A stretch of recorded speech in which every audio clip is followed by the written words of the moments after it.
Let's try it again. Testing 1 2, test test test 1 2 3, testing 1 2, test test test, test 1 2 3, test test test.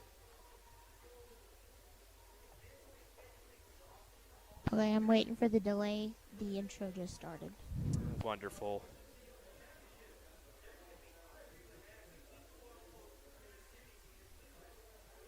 God dang it.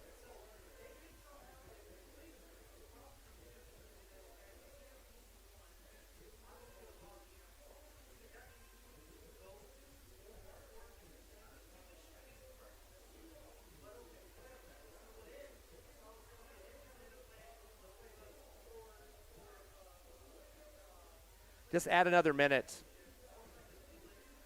Okay.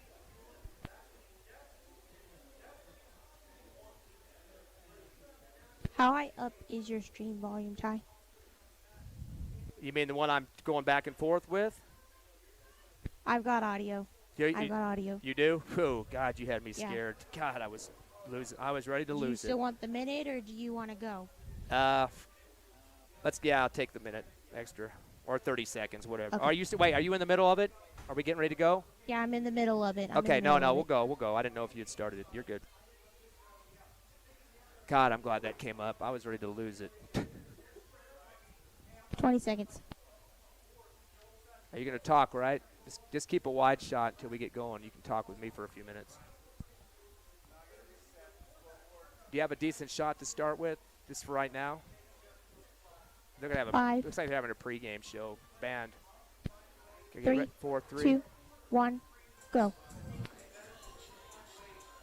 Welcome, everyone, to Carlsbad, New Mexico. It's time for Hobbs Eagle football, live on HobbsAmerica.com, Cool 95.7, and on the internet, of course, on the sports page of YouTube. Ty Friend and Ron Gunner with you tonight. Critical game for the Hobbs Eagles as they take on the Carlsbad Cavemen. And Ron, very critical game. We know both these teams are in the playoffs next week. One team could be going on the road. Another team will have a home game maybe next week or the week after that. We'll talk about all the playoff implications in a few minutes. But big game for the Hobbs Eagles because they are second in the district. A loss tonight to Carlsbad would even it up. Both teams would be second in district. And because of a head-to-head, Carlsbad might hold on to that second place in the district. I know it's going to mess it all up. We talked about this on the road here. You know, Carlsbad is going to bring their A game, but, you know, they're going to run a lot. We're expecting that. Hobbs is expecting that. We're expecting to shut that down. What we don't expect is to see Hobbs do a run. I mean, they're not just going to run it. They're going to pass it as well. They're going to pass efficiently, and that's what Carlsbad struggles against because they have very few interceptions.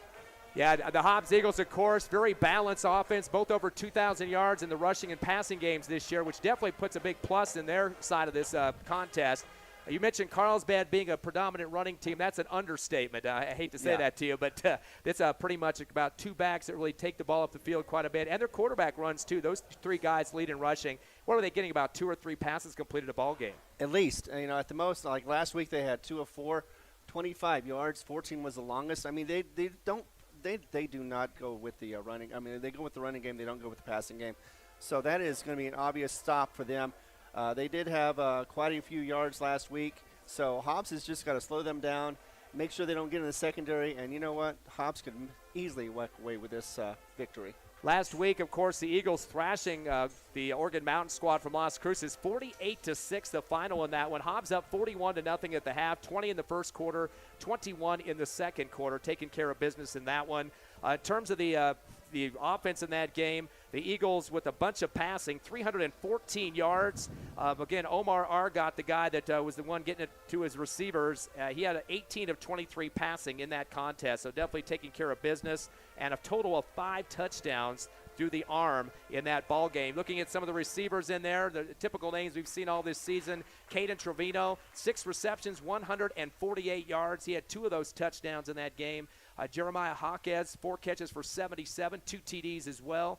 And Ethan Van Landingham even coming up with 6 catches for 69 yards. He had a touchdown. So those 3 receivers doing some good stuff for the Hobbs Eagles. And again, you think, oh boy, they're going to pass the football 90% of the time. No, they're not, because the running game has been pretty consistent as well this season. In that contest, I mean, you didn't have about 20 backs doing everything, but you did have the guy that's really going to make you hurt, Diego Baeza, 18 carries, 121 yards, and a touchdown. And Argot is not afraid to run the ball either. He did that last year as a backup quarterback, and got that touchdown at the end of the game. Didn't really matter as much, but still, you like to see your younger players be able to play so that way they can do what they're doing this year and really start winning games. Yeah, you're mentioning that 62-yard run that he did have for a touchdown against Carlsbad last year. A game the Eagles won by 41 points, 48-7 in that contest. Diego Baeza had 7 carries for 83. Argot with the touchdown run, as you mentioned, as a backup QB. And then Caden Trevino got a couple of rushes as well, 2 for 18. So Hobbs went 166 on the ground in that game, and then 235 in the passing department. Trevino, big-time night for him. 9 catches, 130 yards, 3 touchdowns against the Carlsbad defense. And Baeza himself also had a couple of catches for 66. Van Landingham, 3 for 20. So 3 big receivers in that game for 235, and plus the 166. You're well over 400, going on 500 yards in that contest offensively. So definitely a big win.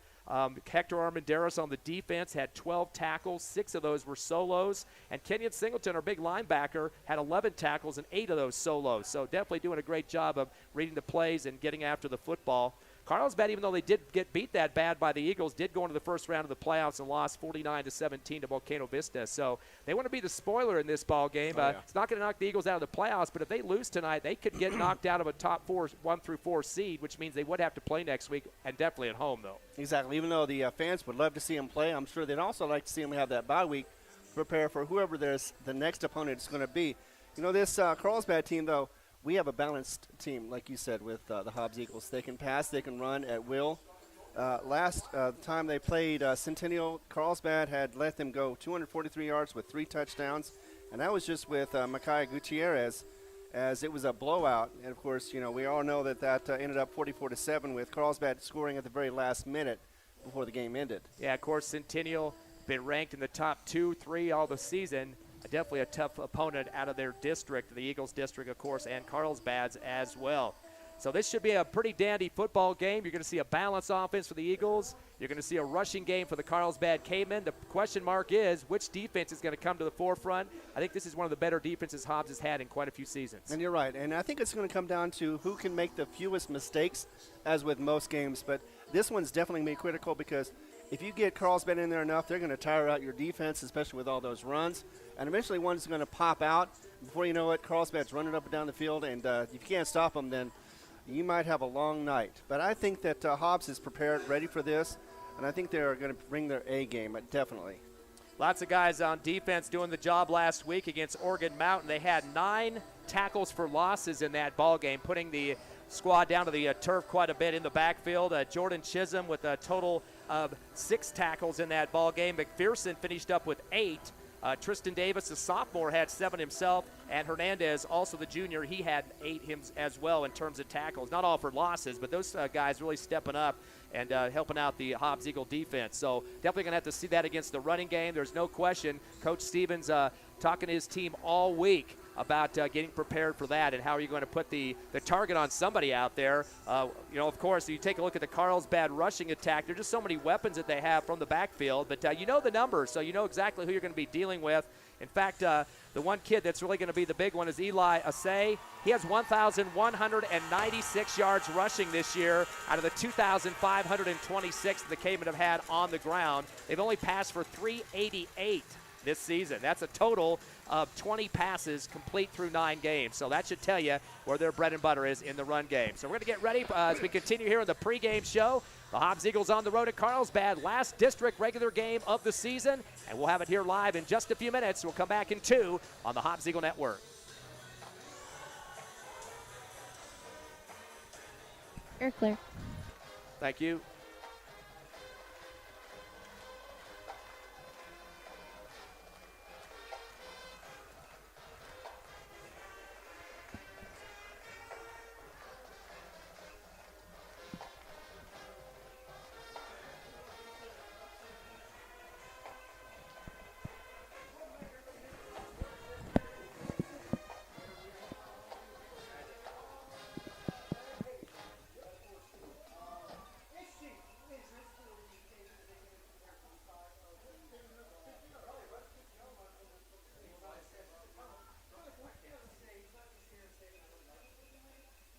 Oh, it's both sides. Yeah, they didn't jump.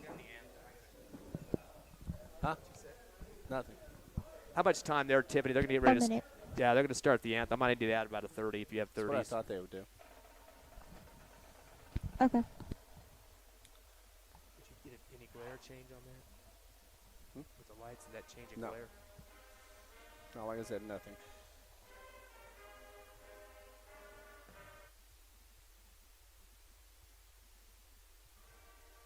Hey, Ty, did you turn that knob down?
We're back live here in Carlsbad for some big-time football. Your Hobbs Eagles taking on the Carlsbad Cavemen. Both teams currently in second in the district. Looks like Centennial will be the district champs, and they'll remain in the top 3 in the state. Right now, the Max Preps poll has Cleveland at 1. It's 7-2 on the season. Centennial at 7-1 at number 2. La Cueva at number 3 at 8-1, and the Hobbs Eagles sitting at number 4 at 8-1. The Carlsbad Cavemen will have themselves in the playoffs. They're 7th currently on the Max Preps poll at 5-4. Now, there might be some movement. The Eagles win tonight. There's a chance that they might move into 3rd, a possibility on the seeding due to some other situations. We'll kind of go more into that as the game goes along. But Hobbs has had some wins over Artesia, who might end up being a district champ. Also, Roswell, who can also be a district champ from that same district as Artesia. The Eagles beat Lovington, who might be a district champ if they beat Portales tonight. So those all work as bonus points when they make the final decisions on the seedings of the playoffs, which will take place tomorrow with the New Mexico Activities Association. I don't think the Eagles want to go through the back door, losing the game tonight, and then have to wait to see what team they're going to have to play next week. They'd rather have that week off, as you mentioned before. You are correct. You don't want to go 8-1 and lose the final game, especially against an opponent that has struggled against good teams. And, you want to set yourself up with a good position in the playoffs. You don't really want to do yourself any more harm. It's already going to be bad enough you can be playing some top teams to get to that state championship. So, yeah, you don't want to do any more harm than you have to because that's what they're there for. You don't need to hurt yourself. Passing for the Eagles this season, 2,107 yards for Omar Argot. Definitely doing a good job, 65% in the passing game. And a total of 21-31 is the team in the passing game. 1,697 for the Carlsbad Cavemen, or for the Hobbs Eagles, in the rushing game. So definitely doing a good job there as well, averaging 6.2 yards a carry. So that definitely looks good for them as well, the two-pronged offensive attack. Eagles are averaging 188 yards rushing a game compared to their passing game so far this season, which is 234. So they are averaging more in the air than on the ground, but the numbers get pretty close so far this season. Top rusher for Hobbs up to this game at this point is Diego Baeza with 695. He's averaging 6.5 a contest.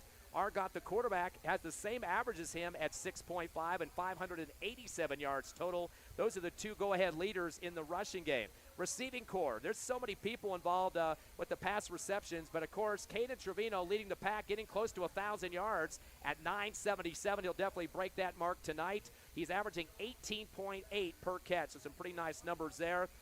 Jaquez with 602 so far. He's at 17.7 a catch. Definitely some big numbers for him. Van Landingham is 373 at 15.5 per catch as well for him. So just a couple of the receivers out there with triple digits on this season up through 9 games. This will be game number 10. Of course, the Eagles at 8-1 at this point, and Carlsbad at 5-3.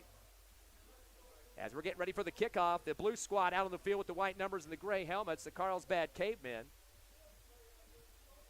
And the Hobbs Eagles are still on the sideline, little huddle getting ready for the playoffs. And they're going to have a big game, hopefully, the week after next to get that started. As they're taking a lot of time here, clock's going to run out, and they're ready to go here on the field as the white uniforms and gold numbers of the Hobbs Eagles and the black helmets out onto the field turf for this big district matchup. Eagles definitely have done the scoring this year as well. Hobbs averaging 39 points in district against their opponents and only giving up 16. Carlsbad averaging 27 a game and giving up 28. So definitely an advantage there for the Eagles. Hobbs with 45 points per game this season overall and only giving up 19 as a squad. Carlsbad having some issues there with only 27 a game and giving up 29. So their numbers are pretty similar to the district and the regular schedule. As we get ready for the kickoff, Eagles will be back deep with 3, and the ball's going to come to the near sideline. Bounces at the 25, picked up for the Eagles across the 27. Going to the left sideline. Hawkes spinning, and he's going to get put down. Didn't get much of a return on that one. And that will be the Eagles' possession at the 27 is where they'll get it started here. And again, Hobbs with those lemon numbers that are kind of a problem to see from the press box. They'll get the ball at the 28-yard line is where the referee marks it. Carlsbad trying to get their defensive unit out onto the field here because they know the Eagles have the hurry-up offense. Trips right, receiver left. Getting ready for the shotgun is Argot. Takes the snap, takes up the middle to the 30-yard line, 35, middle of the field, 45, and puts his head down, gets the first down and then some. That'll be 19 for Argot to get things started. So a big gap up the middle, and the Hobbs Eagles already with their first down of the contest. That was a smooth run for Argot. He just took the ball, and before you knew it, he was in the secondary. 1st and 10 out for the Eagles at their own 47-yard line. Just started underway. Trips left with stacked receivers in front of the Carlsbad bench on the left side. No receivers right. Shotgun. Argot throws the screen pass to the left sideline. Overthrows his receiver. It was intended on this side in front of the Carlsbad bench. No chance for a catch. He still got knocked down to the turf, though. That was Jeremiah Hawkes. Incomplete. Goes to the Carlsbad sideline. Out of bounds. The Eagles 0 for 1 in the passing game on the quick screen pass. Back to the stack look on the left side. No receivers right once again. Haven't seen this formation much from the Eagles this season. They usually have at least one receiver to the right. Shotgun. Hand up the middle. Baez angles right to the 50. Cuts into Carlsbad territory far outside the hash.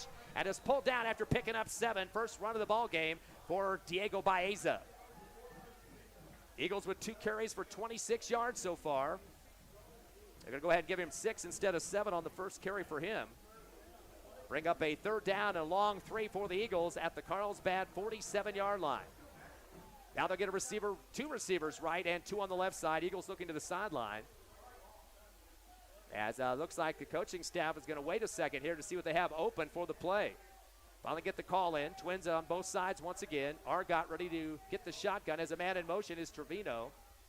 Got to go with the handoff to Baeza right around the edge to the 45 and dives ahead. Looks like he has enough for the first down and then some.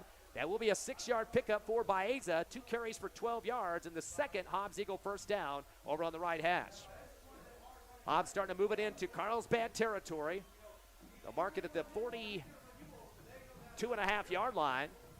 Again, Eagles are going to take a look into their sideline for the play call as they're going to shift some receivers now and make it a trips left situation. And nobody on the right side. Split formation backfield with 2 running backs and Argot between them. Give to Baeza up the gut, angles right, diving over the 40, keeps his footing, and then goes down after that. As he'll get about 6 on the play, maybe 7 depending on the forward progress. So that will be, looks like 6 yards for Baeza. That's his 3rd for 18 total, averaging 6 a pop. 2nd down and 4 now, trips left, no receivers right. Shotgun to Argot. Going to continue to hand off to Baeza. Goes to the right side again, across the hash, into the 35-yard line. He'll pick up another 3, but he'll be shy by about 2. Now to bring up a 3rd down and 2 now for the Eagles. As they're continuing to let this clock move with 9:38 left, first quarter, no score. And Hobbs kind of moving differently with the offense, taking a lot more time to get the play calls in. As they take a look over to Coach Stevens.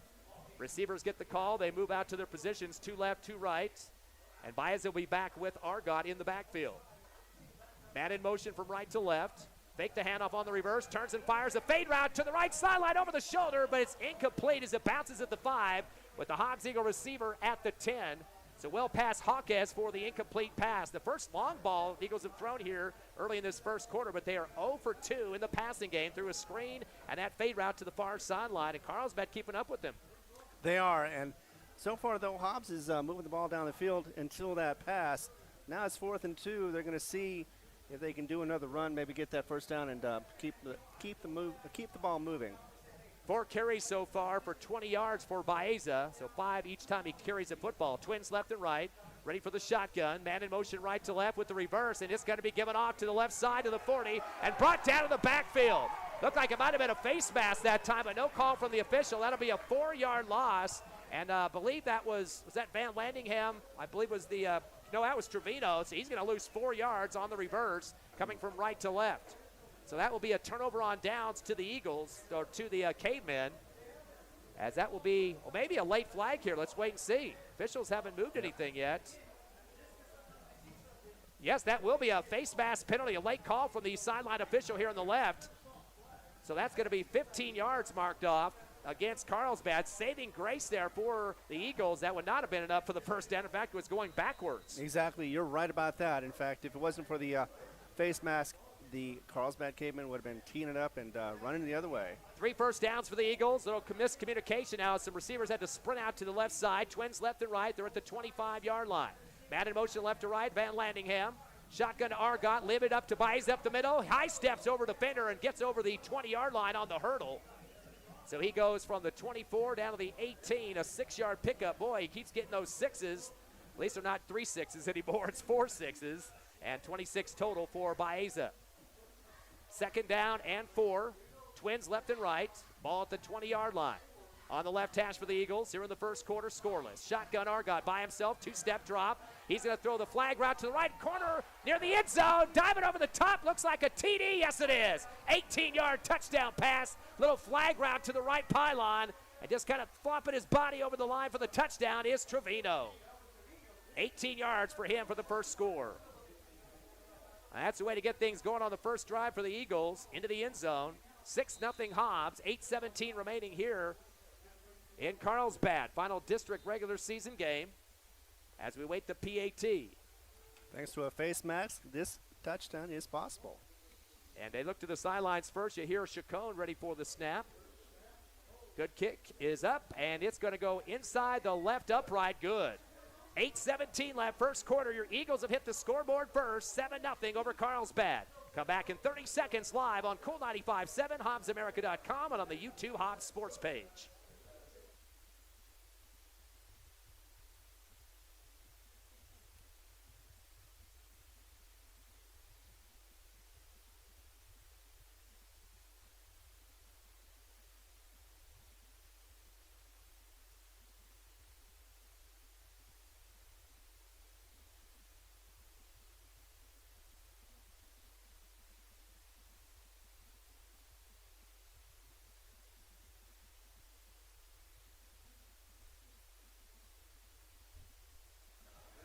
Welcome back live to Carlsbad. Ty Friend, Ron Gunner with you as the Hobbs Eagles up 7-0 early. A 18-yard pass from Argot to Trevino. And that was the first pass reception of the game for the Eagles. 1 for 3 for 18 total. As now it's going to be kickoff time for Chacon from the 40-yard line. Again, last year these Eagles winning big 48-7 over Carlsbad. 166 in the rush game, 235 in the pass department, as the Eagles pretty much walloped in their regular season game.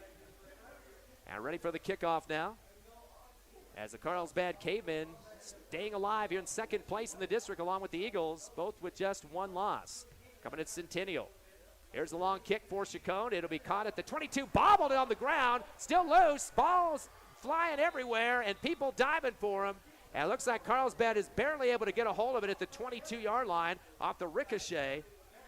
That was close to being a turnover right back to the Eagles in the red zone, or getting close to it. They did recover the football, and that was Mendoza. Ulysses Mendoza is the one that came up with the football for Carlsbad, saving the turnover. So Carlsbad will have it at the 22-yard line. They trail 7-0 here on their home field. Expect a definite rushing game for Asay and Mendoza from the backfield. A lot of movement going on for the Carlsbad line. If I get set where they want with a double look in the backfield, they hand the football off the left angle and going towards the hash to the 30, getting shy of the 30. Eli Asay is getting to get the about 7-8 yard pickup, and he's going to be the go-to guy in terms of the rushing game along with Mendoza. It looks like they're going to give him 7 yards for his first carry of the ball game. Again, he is the big-time rusher for Carlsbad. Came into this contest 1,196 yards, so he's already broken into the 1,200 category and averaging 8.1 a contest, or 8.1 a play, I should say. Second down and 3 now for Carlsbad at their own 28-yard line. Split formation backfield with the slot right. High snap, handoff up the gut. And this is going to be a buried-up situation on the line of scrimmage if they even get back to the line. There's a bunch of Hobbs Eagles in there that time. And getting the carry for Carlsbad was Asay once again. And they're going to give him forward progress, a yard on that play. So second down, or make it third down and 2 now for the Cavemen. Yeah, they did, because it looked like he got caught in the backfield. And the tenacious D on the Hobbs Eagles looks tough so far. Yeah, they're definitely getting through that line to try to make a stop, and they know that's going to be a running game, so they have to put everybody up front to try to take care of business. Getting the first hit was Cassius Martinez that time, Cassius. Going to be a third down and 2 from the 30. Going to go with reverse around the right, cutting back up the middle to the 35, and brought down at the 38-yard line. Asay, he'll get the first down and then some. So that's going to be 7 yards for him to move the chains for Carlsbad. He's had 3 carries now for 15 total. And that'll be the first Cavemen first down as the crowd gets a little bit more lit up here on their home turf. Moving up to the 38-yard line. Hobbs leading 7-0 after the 18-yard pass from Argot to Trevino to the right side of the end zone. One receiver getting out quickly for Carlsbad. They don't pass very much, so he's going to have to go out and do some blocking, I'm assuming. Hobbs going to put 4 in the front box defensively. Waiting for the quarterback, Naylor. Naylor gets a high snap, handoff, angle right, and not even going to get back to the 40-yard line. Maybe a 1-yard forward progress. New back had to get it that time. That was Mendoza. As Mendoza, Ulysses Mendoza with 585 yards this season. They're going to give him just 1 on that one. And that'll bring up a second and 9. Second down and 9. He was lucky to get that yard to begin with. I know. It looked like he was once again caught in the backfield, but did get forward progress. Naylor, who's third on the team in rushing, back at quarterback. Double slot, single setback, and receiver right for the Cavemen. They'll bring a man in motion to the left side. That is Asay. They're going to option out to him in the backfield. He gets losing the ball on the ground. Eagles back there to try to pick it up. We'll see if they got the recover there for Asay. Ball was kind of flipped behind him that time on the option. And he's going to lose 3 yards. So Asay able to recover. Yeah, they got lucky about that one because that was a high flip. It went over his head, and it could have easily been a fumble. And the guy back there first to put a wallop on the ball carrier, Andre Alvarado. And that's going to be, appears to be a 2-yard loss only for Asay. It's only his first negative carry of the ball game. We have an injured Carlsbad Caveman down on the turf right now. They bring out the training staff to take a look at that. Looks like possibly a leg injury, the right leg possibly for the blue and white. That might have been one of their running backs, it looks like. I hate to say the number. It's kind of got crunched up here, but we'll check this out. We'll take a quick break. 5:12 left, first quarter. Hobbs up 7-0 over Carlsbad. And we're going to keep it right here. It looks like they're going to walk him off slowly, but he is getting up to depart the field. That was Dane Naylor, the actual quarterback for Carlsbad. And he'll have to sit out a play due to being down for a few minutes there. So they'll have to bring in a backup quarterback, and that's definitely not what Carlsbad wants to see. Their third leading rusher having to take a seat early here in the first quarter. Clock at 5:12 remaining. Again, Hobbs up 7-0. Like to see who they've got in backup mode here. Looks like a new quarterback has stepped in. That's Cason Perez. He's a sophomore, so not a lot of experience. Trips right. He's got one back with him. Back to pass, 3-step drop. He's going to throw a little blooper screen to the right side. Caught at the 31, 35, 40, and knocked out of bounds at the 44-yard line. Not a lot of yards pickup on that, but a 6-yard reception. As coming out of the backfield was Eli Asay to get the 6. So get a new quarterback, Ron. They're throwing the football. Well, you know what? That means that Naylor doesn't throw as much. We already knew that, but yeah, you get out there and usually you run on a quarterback that has been in there. But he went ahead and tried to throw. did a good job and got about half those yards he needed. Still 4th down, though. Yeah, that new quarterback doesn't have any stats this season. Case impressing his first action. They're going to face a 4th down and 5 now. It's going to be a punt situation. They'll punt it from the 31-yard line. This will be a wobbler and a fair catch, getting way down in the crouch that time at the 21 and coming up with a nice snag for the Hobbs Eagles. And not deciding to return it, Hector Armendariz, and he definitely's got some speed if needed to come up the field with it. So that will give the Eagles the ball back for their second possession.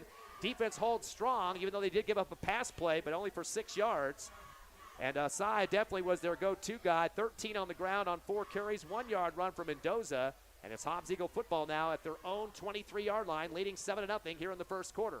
You're listening live to Hobbs Eagle football on Cool 95.7, HobbsAmerica.com, and on YouTube, the Hobbs Sports page. Eagles are checking their armbands now. Twins left and right in the receiving core as Argot ready to go. Taking some time as he takes a look at both of his receiver sets there. He'll turn and fire the screen pass off to the far right sideline. Catch at the 20, 25, 30, 35, and pushed out of bounds after a 12-yard pickup, galloping up the far sideline that time. And that will move the chains for the Eagles. And getting out there quick and continuing was Baeza coming out of the backfield as he'll end up getting 12 on that one. First down, Eagles. So that's 2 for 4 in the passing game. 30 yards in the air so far for the Eagles and the 4th first down. Eagles quick up with a hurry-up offense now at the 35. Argot ready for the shotgun. Twins left and right. Has Baeza back with him on his left shoulder in the backfield. Waiting for the shot. Turns and fires. No, wait, the whistle right before he threw the screen pass. Whistle stops the play, and we got a false start call against the Eagles. And that'll be the first penalty of the contest for 5 yards. Of course, Carlsbad had that 15-yarder to keep the first drive alive for the Eagles. So Hobbs will march it back 5. 4:44 left first quarter. Eagles up 7-0 over the Cavemen. So far, the only bad thing that's happened to this drive so far was that 5-yard loss, but Hobbs can make it back. And they already got that 7-point cushion. Twins left and right, ready for shotgun as Argot has Baeza with him. Low snap, turns and fires the screen anyway over the 30, 35, 40, and down at the 41-yard line. 6-yard pickup on the far sideline, actually make it 11 with the penalty yardage added on. So definitely Hobbs trying to get back the yards quick.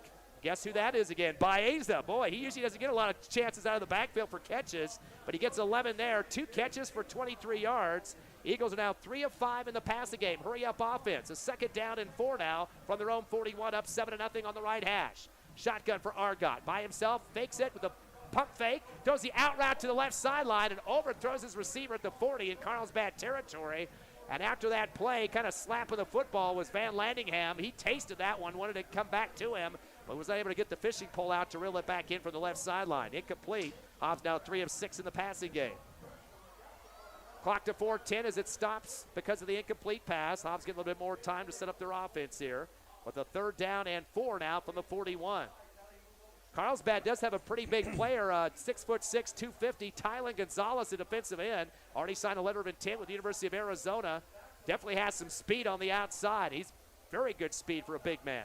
3rd down and 4 for the Eagles on the right hash from the 41 of their own. Shotgun Argot. Handoff to Baeza. No, he doesn't hand. He takes it himself around the right end. Does Argot 40, 45, gets the first down, and he'll push it even further than that. It's going to be 7, make it 8 for Argot. And looked like he had handed it off to Baeza, pulled it out of his gut, just ripped it hard, and ends up getting 9 on the play. So that will move the chains for the Eagles. 2 carries for 28 yards for Argot, and the 5th Hobbs Eagle first down.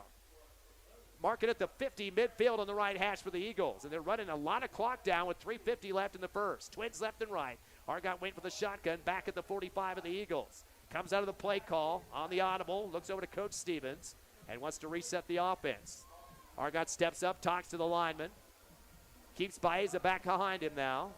Takes the shotgun snap, makes the handoff. He's looking left, throws it on the curl route. Caught at the 40 and drug backward. Going to be close to the first down. Going to get at least 9 on the play, maybe 10, depending on the forward progress.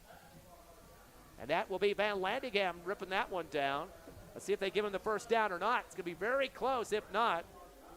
So Van Landingham picks up 9 on that catch. Shy by 1. 4 receptions now for the Eagles out of 6 to make it 7 attempts. 2nd down and 1 down from the 41 on the left hash.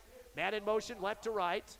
Makes it trips right, receiver left. Back to pass, 2-step drop for Argot. And a slant route jumping in the air to make the catch at the 20, and that's going to be another first down for the Eagles. All the way into Carlsbad deep territory in the red zone.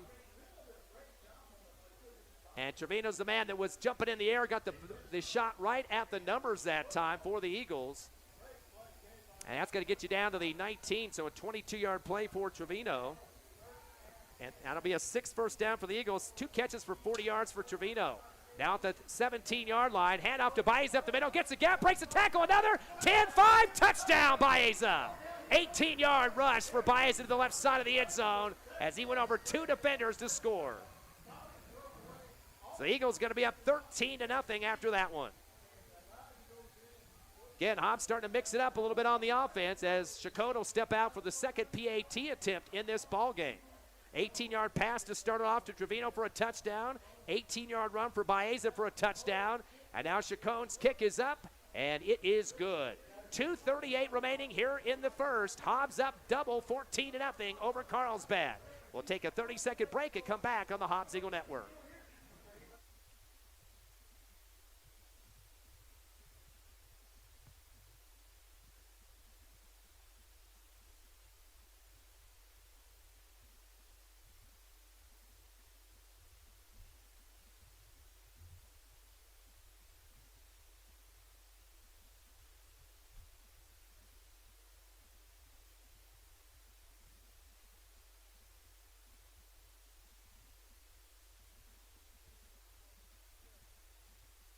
Welcome back live to Carlsbad. Ty Friend, Ron Gunner with you. Evie Stuber and Tiffany back at the station. Your Eagles up 14-0 over Carlsbad here in the first quarter. Hobbs getting a 18-yard run for Diego Baeza to get it up 14-0. Hobbs completing 5 of 8 passes so far. 2 to Trevino for 40. 2 to Baeza for 23, and Van Landingham 1 for 9. Boy, that's like divvying up the pie to your receivers. Exactly. It's like giving everybody a piece of the pie and enjoying the fruits of your fruits of the victory of getting all those passes done right. You know, we got a nice crowd over there on the other side from Hobbs, and they're enjoying this game as much as you are. And I think they're the types that don't want a game next week. They like to have that bye and then get ready for the home game the following week in the quarterfinals. Exactly. Top 4 seeds will go and have a break next week, at least practice extra, and the week after that would have their quarterfinal game. Chacon going to kick from the 40 as he's going to keep it short, drops at the 25, scooped up by the Cavemen, bring it across to the 30, and about a 6-yard return for the blue and white. As the return man this time scooping it up quicker than what we saw the last time. The ball was bopped around quite a few times for the Cavemen. That was Austin Blair. So Blair's able to return for the Cavemen now, going to make it to the 31-yard line. Still 14-0, 2:36 left here in the first. Hobbs up by the double score. As Carlsbad now going to go in their huddle and see if their starting quarterback is coming back in. He went down with an injury on the last possession. That was Dane Naylor. And he's back. Yeah, he's back on the field as Cason Perez came in and threw on his first down. So that was kind of a hefty proposition there for the Cavemen who hardly ever throw. Coach Gary Bradley, of course, from the Bradley clan of coaches coming out of the Las Cruces area. A couple seasons here for the Cavemen. 1st and 10 now from the 31 for the Cavemen. So back at quarterback, as we mentioned, is Naylor after the injury. Going to go with the shot. Going to hand off around the right side of side. Cuts up the middle after that to the 35 and dive into the 38-yard line. He's going to get 7 yards. So Asai, he's had about 3 different 7-yard runs so far. A total of 20 on the carries. 2nd down and 8. Actually give him 8 on that one. After a little forward progress at the end, he'll stop it at the 39-yard line on the left hash. 2nd and 2. Late sub comes in for Carlsbad, Matthew Martinez. Clock running at 2 minutes left in the first quarter. A lot of clock being eaten away by the Hobbs Eagle 2 drives so far, and both scoring points. 2nd down and 2 now from the 39-yard line. Still in the Carlsbad territory. Double slot, high snap. Tucking his Naylor up the gut, trying to push the wall, and the Eagle wall not going to go much. They're going to stay right where they're at. I don't even know if he got back to line of scrimmage. He might have got maybe no progress on the play. Couple of guys getting in there that time for Hobbs to make a stop. That gave him the first down. I don't know how that pile got moved forward, but boy, that's a very liberal spot there. Cameron Hernandez was in there first, and DeAndre Haynes also joined the forces. So it make it a 2-yard pickup for the quarterback. And that is his first carry of the ball game, Naylor. First down, that's their second of the game for Carlsbad at the 41-yard line. Shotgun. Naylor going to hand off on the delay on the left hand side, breaking out left to the 45, trying to get to the sideline. Actually goes down sooner, only gets about 2. Looked like he was going to extend for more, but the Hobbs Eagles in there to do a nice swipe on the legs and pull him down. And that's definitely what a cornerback needs to do for your Eagles, is get out there quickly on those outside pitches and runs, because side's not going to waste much time. No, they're not. Eagle defender outside was Hector Armendariz, the cornerback. And they're going to say, let's see, half a yard pickup possibly for a Cy on that one. That's going to bring up, actually going to say 2, second down and 8. 43 seconds and ticking. Carlsbad not very aggressive coming out of that huddle. Now they're going to run up at the last second here to try to get some more plays off before the quarter ends. Second down and 8 from the 42. Receiver right, Naylor with the high snap. Going to hand on the right end. Guess who? Asai. He's going to try to dive down, but looks like he barely gets back to line of scrimmage, if not less than that. Hobbs Eagles going to shut the outside down quickly. But they got a couple of linebackers jumping in there to stop the action. Kenyon Singleton and Cameron Hernandez on the 1-2 combination. And no gate on the play for Asai, so he's not fooling anybody at this point. And that will end the first quarter of action. So the Hobbs Eagles with a 2-touchdown lead here at the end of one, 14-0 over Carlsbad. We'll take a 60-second break and come back live on Cool 95.7, HobbsAmerica.com, and on YouTube on the Hobbs Sports page.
Back live at Carlsbad, start of the second quarter. Eagles up 14-0 over the Cavemen. Eagle football, hurry up offense. And they're trying to get the chain set up right on the far sideline, and had a little bit of confusion over there. Third down and 2 for the Eagles. Actually, sorry, we switch that around here. Carlsbad, third down and 8 going the other way, the 43-yard line. Twins left, 2 receivers right. Shotgun for Naylor. Makes the handoff. He wants to throw it down the middle of the post right. Ball is caught at the 46-yard line. And kind of getting tripped up. That'll be enough for the first down plus. That's going to be 10 yards. As coming up with it is DJ Moore, the fullback, as he picks it up for the 10 yards. That second pass completion, 2 for 2 for 16. Third first down for Carlsbad, now in Hobbs territory at the 47-yard line, right in the middle of the field. So Carlsbad's starting to get a little bit momentum here, Ron. Oh, yeah, but let's see if they can continue it. I'm sure Hobbs can stop them in this drive. Hobbs going to load up 5 in the box defensively now. Ball at the 47-yard line. Shotgun. Naylor going to hand off left. Stutter step. Trying to head outside a side. Breaks one tackle. Cuts it in. 45 and comes back to the left again at the 44. The big pile at the end of the play. Almost looked like it might have been a fumble for a second, but doesn't look like that's what it's going to be. 5 for Asai on that one.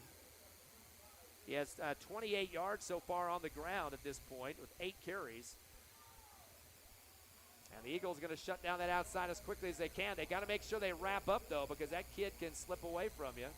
Yeah, it looked like he had a lot of power. He was trying to get forward even with a couple of Eagles on him. Yeah, finally pulling him down to the turf after some help. Andre Alvarado, the senior, 6 foot, 260. Big kid taking care of business on that one. Second down and 5 now for the Cavemen at the Eagle 42 on the left hash. Shotgun for Naylor.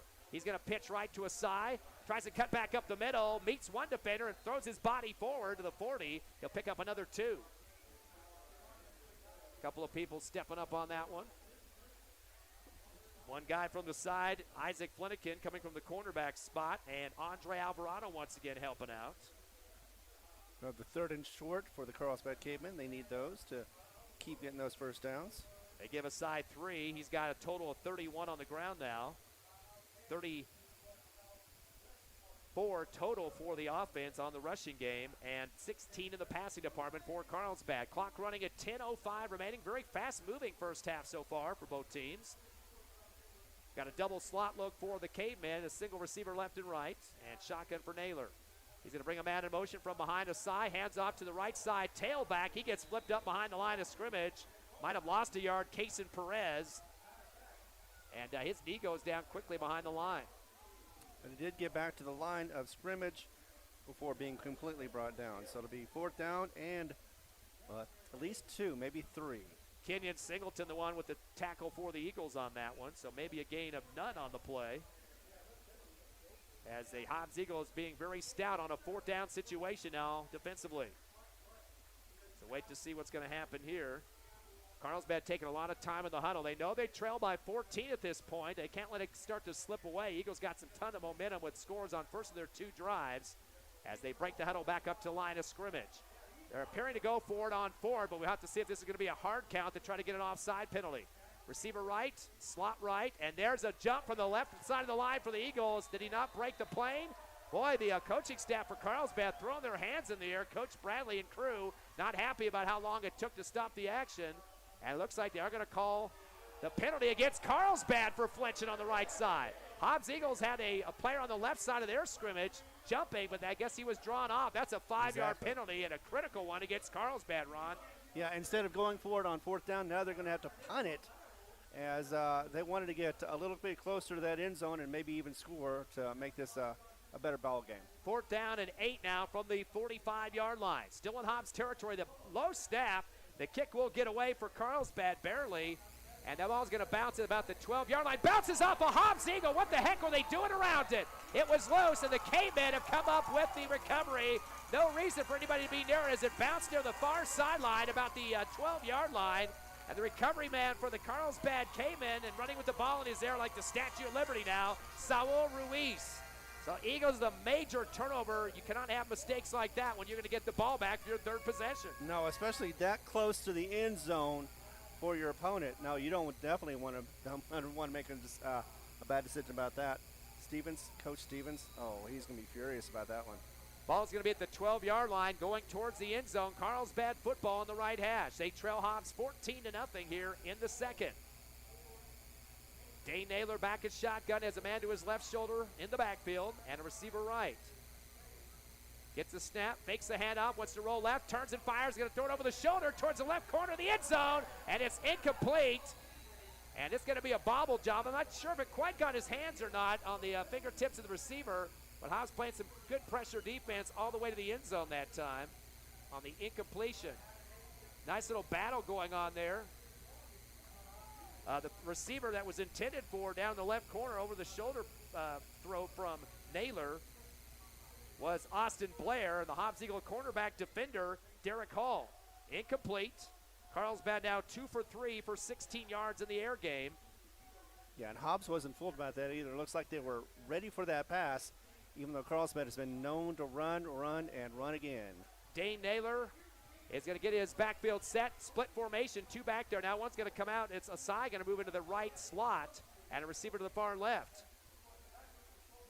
Long delay on the snap. Asai goes in reverse left, doesn't get the ball. Hand up off the middle instead to the tailback and met at the line of scrimmage. And maybe fell forward for a couple yards just on the forward progress, but a big pile up there. And it looks like the ball carrier that time for Carlsbad was Ulysses Mendoza, as Mendoza is going to get 2 yards on that one. His 2nd carry for 3 total. It'll be 3rd down and 8 now for Carlsbad at the Hobbs Eagle 10-yard line, close to the right hash. And, of course, they have to keep an eye on Asai. He likes that time he was in motion, Ron, but he likes to go anywhere with the football, and he likes to get outside as well. Hobbs wants to get away with no points on this to make it even up as far as getting those turnovers. 3rd down and 8 again from the 10. Twins left, receivers 2 to the right side. Naylor waiting for the shot, brings a man in motion right to left, fake the reverse, stays in the pocket, throws a screen to the reverse, man on the left side, breaking a tackle off the catch on the 10, but then flipped backward. Asai went down, Eli, and he might have fallen 4 for 2 if he's lucky, but that's just about it on that one. And boy, talk about a rodeo throw there for Owen Callaway. Actually, let me double check that number. But regardless, that was going to be a yard forward on the catch on the screen pass. And it's going to bring up a 4th down and 6 from the 8-yard line. And they're going to bring up a field goal attempt here. It'll be a 25-yarder. The kick will be from about the 15 on the left hash as we wait the snap. And they're going to have a timeout on the field. Kicker's ready to go, but they're going to talk about it. Ian Sandoval is the kicker for Carlsbad. They stopped the action. It looked like it was going to be a timeout, and then we got some confusion out there. Coaching staff out on the field, Coach Bradley and company. I'm not sure if they got the timeout or not. Oh, an offside penalty against the Eagles. That will not make it a first down, though. There was a 4th and 6. So 1 yard difference now. 4th and 1 is what it'll make it. So the Eagles pick up their second penalty for 5 yards, 10 total now. And a whole different complexion is now the offense back on the field instead of the field goal unit. Right, and they're going to try to get that 1 yard, if not more. So big play call there with the offside penalty. 4th down and 1 now for Carlsbad at the 4-yard line. Go at the wishbone, taking the ball at the tuck. It's the quarterback trying to backpedal to the right side. Naylor, I don't think he got it. He had to get himself down to the 3-yard line. He backs his way just barely across the 5. And that's going to be just a 1-yard pickup. The Hobbs Eagles stout defense takes care of business, Ron. Inside the red zone, they were able to stop the Carlsbad Cavemen after that bad decision they made, turned over the ball. Yeah, that's a victory definitely for the Hobbs Eagles. So 1 yard gain for the quarterback Naylor, stopped short by about 1.5 yards. And the Hobbs Eagles able to get the ball back after downs. That's the second time that's happened so far in this ball game. 6:51 remaining here in the second. Hobbs up 14-0. But a lot of field to have to deal with. They have to go 96 yards away from where they're at right now. Argott back in shotgun. He's got 2 receivers left, 1 right. He's got Baeza back with him, who gets the football at the middle with a stutter step. Tries to head right. He gets walloped from the side and brought down hard. Hopefully he fell forward for 1 yard or 2. And the guy that hit him is also hurt. He got flipped by the hip that time, and looks like he's going to be leaving the field for Carlsbad. That's DJ Moore, the defensive end. He's going to limp off the field. They're going to give 2 yards to Baeza now. Got an update from Portales. A shocker going on. Leamington leads 7-0 so far. That's a district championship game as well going on in Portales tonight. We'll get the update for you on KZOR. Thanks to Tiffany and Evie back at the station. 2nd down and 8 from the 7. Going to go with the fake handoff. Around the end goes the quarterback. Argott 10, 15, 20, 25, 30, 35, 40, and down to the 45-yard line. That's going to be a 38-yard pickup for the quarterback for Argott to move the chains for the Eagles. Yeah, he did exactly what he needed to. Kept those legs moving. And before you know it, he was beyond and into the secondary. He's got a total of 66 yards on the ground on 3 carries. 7th first down for the Eagles. 1st and 10 from the 45-yard line. Still on their side. Trips right. Split formation backfield. They're going to go to Baeza. Cuts left. Or make it right, then back to the left as he dives ahead near the midfield stripe. He's going to get about 3 near the 50-yard line. So Baeza going to pick up the 3. He's got 31 on the ground so far on 7 carries. And the ball now at the 49 of the Eagles. 5:30 left in the half. Twins left and right. Eagles up 14-0 over Carlsbad. 4-man front for the blue and white D. Argott with a hard snap count. Almost got a man off sides, and he finally gets him on that right defensive end, who's jumping all over the place. And that's Diego Ramirez, the outside linebacker, moved up into that outside slot there and pays the price with a penalty. That'll be the 3rd on the Cavemen, total of 25 yards. And now the Eagles will have a 2nd and short from the Carlsbad 46, closer to the left hash. Eagles looking to the sideline now with Twins left and right, the receivers. Also checking their wristbands, too. Back in shotgun goes Argott with Baeza on his left shoulder. Still 4-man front for the Cavemen. Fake the handoff, 2-step drop for Argott. Pump fake, he's going to fire down the far left sideline, over the shoulder, catch at the 19-yard line, and that'll be a big-time first down. 35, or make it 39 yards on the catch. Unbelievable over the shoulder that time. So 39 yards, big one for the Eagles. And coming up with the catch is Evan Ortega. Yeah, that was a great catch. You see those all the time down Hobbs. That will move the chains, the 8th first down for the Eagles. And they'll have it at the 14. Coming around the left end and getting plowed down at the 9-yard line 6-yard pickup for the Eagles. That was our guy who kept the ball himself instead of flipping it. And he gets a nice run to the far left sideline as he'll pick up another 7 for the Eagles. Our guy is going full speed ahead in this ball game as he Hobbs up 14-0 in the red zone at the 8-yard line. Trips right, split formation backfield, shotgun for Argot. Turns and fires a screen pass to the right side. The catch by Hawkes at the 12, heads far side 10, trying to drag some blue jerseys with him. But he's going to actually go behind the line of scrimmage, I believe, on that one. He might lose about a yard on the play. But a good snag regardless as he heading outside. Yeah, lost about 3 yards on that one. Yeah, looks like just 2 that time. Eagles have completed 7 passes so far out of 9 attempts. 4 receivers have caught balls so far for the Eagles, now at the 11-yard line.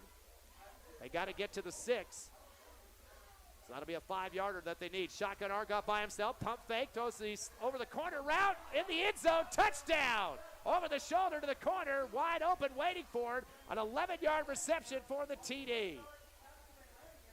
I believe that was Ethan Van Landingham, the connector on that one. As he goes into the end zone, just kind of wait for it over the shoulder. And the Eagles take a 3-touchdown lead. Let me double check that receiver out there for Hobbs. Actually, that was Trevino. Caden Trevino was the man with the catch that time, as also Van Landingham was out there as well. But 11 yards for the touchdown, and Caden Trevino now with 2 touchdowns in this game and 51 yards on 3 receptions. PAT is up, and it is good. 3:35 remaining in the first half. Your Eagles all over the home Cavemen, 21-0, back in 60.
Kickoff here in Carlsbad. Ty friend Ron Gunner with you. Chacon going to nail it deep for the Eagles. Over the shoulder, knocks off the receiver's hands. It goes in the backfield, and that's in the end zone for the automatic touchback. Even if you touch the ball and it breaks the plane, it's still an automatic touchback, even though you did have a hand on the football. The return man just kind of let it go off his fingertips. Eli Asai, the running back, usually Mr. Sure Hands there, was a little bit nervous seeing the Eagles coming up the middle of the field there on the coverage. That'll give an automatic touchback to the 20-yard line for the Cavemen, who trail 21-0 to your Hobbs Eagles, and a lot of momentum for those Eagles so far, Ron. Oh, absolutely, and they are rolling it, and they are just smelling the playoffs and that bye week. But you know what? It's only half, so they still need to press, get strong, and stop this run from the Carlsbad Cavemen. Got another playoff game coming on right now. Magdalena leading Tatum 32-0 at the half. We got that on one of our sister stations tonight. 1st and 10 for the Cavemen at their own 20. Hobbs going to load up the box with 7 players on the defensive line. Shotgun for Naylor. He's going to hand off to Asai, angling left across the 20 and throws his body flat. And that'll be a 3-yard pickup for Asai. And that will just be a short gain for Asai that time.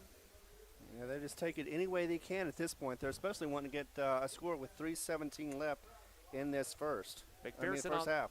McPherson on the wrap-up for the Eagles defensively. 2nd down and 7 now from the 23-yard line of the Cavemen, who trail by 21. Double slot, single setback, Asai in motion. They're going to go the handoff up the middle, and nothing doing that time is getting dropped to the backfield was Ulysses Mendoza. Yeah, I don't think he got anything on that. No much forward progress whatsoever. Eagles got low on him. And stepping up for Hobbs right in the area to get him to go down quickly was believe, Zakai Awad. And that will stop the clock, too. A timeout call for the Cavemen. 2:55 left, second quarter, 21-0. Hobbs over the Carlsbad squad. We'll be back in 30 seconds on the Hobbs Eagle Network. Very clear.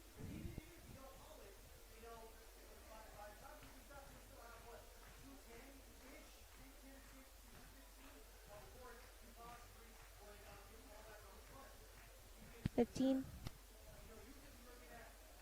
I don't see a timeout. The Eagles have one off. I know.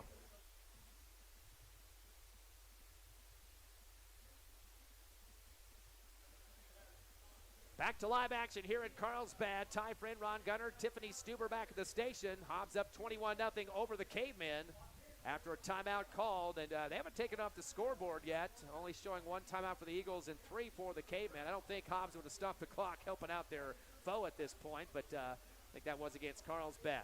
So they're going to take it at the 24-yard line, facing a 3rd down and 7 are the Cavemen, who trail by 3 touchdowns. Twins left and right, as Naylor goes back in shotgun as one man with him aside. Long snap count, talking to his receivers on the left sideline.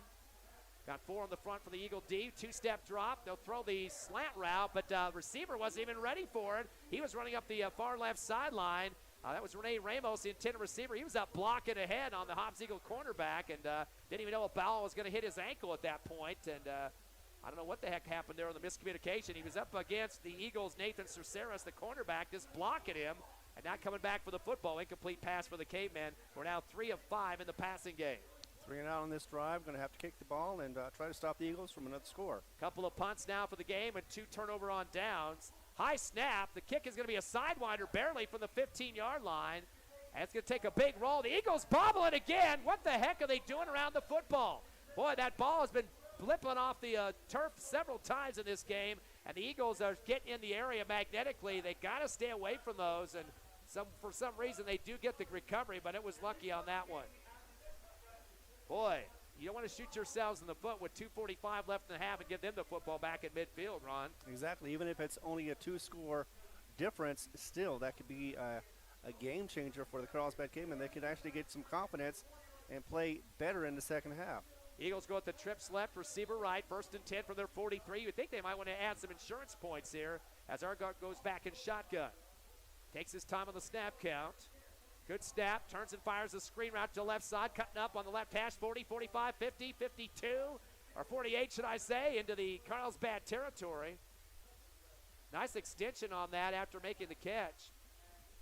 Boy, he bounced off the turf pretty hard, but still being young, he can take it. Van Landingham, a 9-yarder on that one. 2 catches for 18 so far. 9th reception for the Eagles on 11 attempts. Brings up a 2nd down and 1 for the Eagles. They'll have it at the 48 of the Cavemen. Twins left and right. Ready for the shotgun now is Argott. He's got Baez on his right shoulder with 2:10 remaining in the half. Another screen over the left side, getting down like a catcher, making the catch at the 45-40 and out. I think he stepped out a little bit sooner than that. They're going to give it shorter than that. 7 yards, it looks like, possibly 6 on that far sideline. Still a 1st down for the Eagles. So 6-yard pickup for the Eagles as Ortega comes up with his 4th catch of the ball game. 6 yards on the play. That will move the chains the night time for the Eagles. 1st and 10. Ball's going to be at the 39-yard line of the Cavemen on the left hash. Twins left and right. Shotgun Argott. Hand off to Baez up the gut. 40, 35, 30, 25. Far sideline 20, 15, 10. The Pistons are on. Touchdown. And that's a big one for Diego Baeza. Into the end zone on a 40-yarder. The 4th touchdown of the game for the Eagles. Oh, that young man is so happy about that run. And he should be. He didn't even get touched, looked like. And he went all the way in for the score. 27-0 with 1:58 left in the second. And here we go again as Chacon get ready for the PAT. The Eagles in a rout on the road, their final district season game. And they want to have that one of the top 4 seeds next week in the playoffs to sit home and just practice an extra week. Kick is up and good for Chacon. 1:58 left, second quarter. Hobbs 28. That came in from Carlsbad, nothing. Come back with us in 30 seconds on the Hobbs Eagle Network.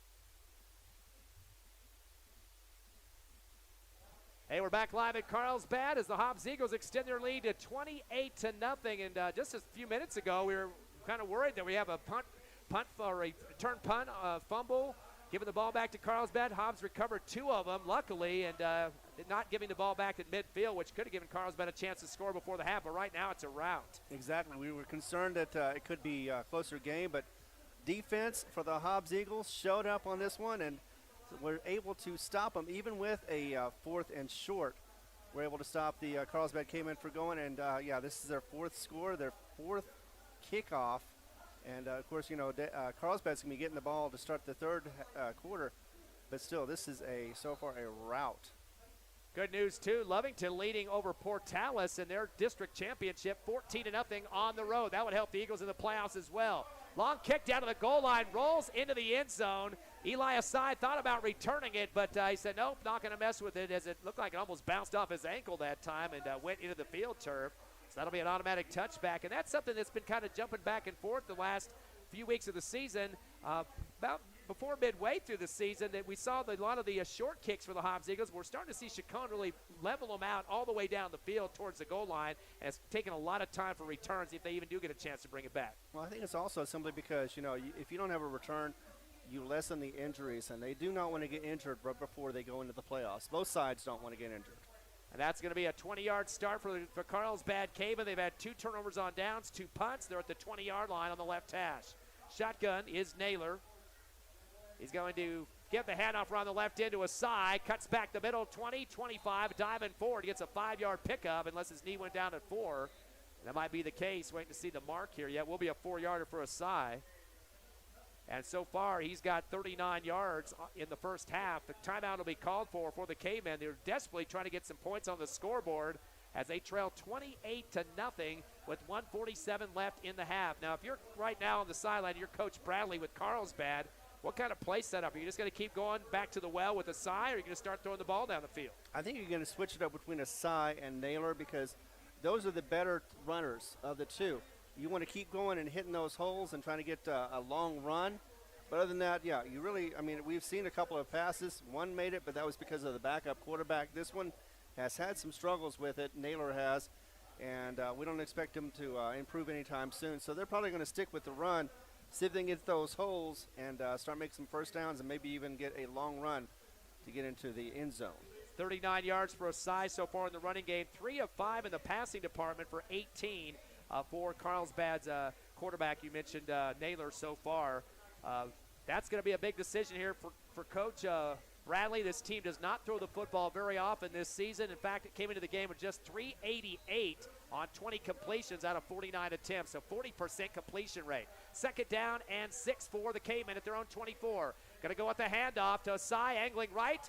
He breaks the tackle, 30, and he's rolling down at the 35-yard line. He'll get the first down, a total of 10 on the carry there for Asai. In fact, that's his longest carry of this first half, but the clock will run after the first down mark, the 4th first down for the Cavemen, and they're going to have to burn another timeout right there. Stops the clock with 1:41 remaining here in the second quarter. So you called it, Ron. They're going to keep it on the ground. I mean, that's worked pretty well for them this season as they've gotten up to the big numbers of 2,526 rushing yards, and that's averaging not the biggest numbers ever, a 5.8 average. But when you got backs like Asai, who's at 1,196 coming to this game in total yardage, 634 for the quarterback Naylor, and Mendoza at 585, who's had a very quiet game, 3 carries for 3.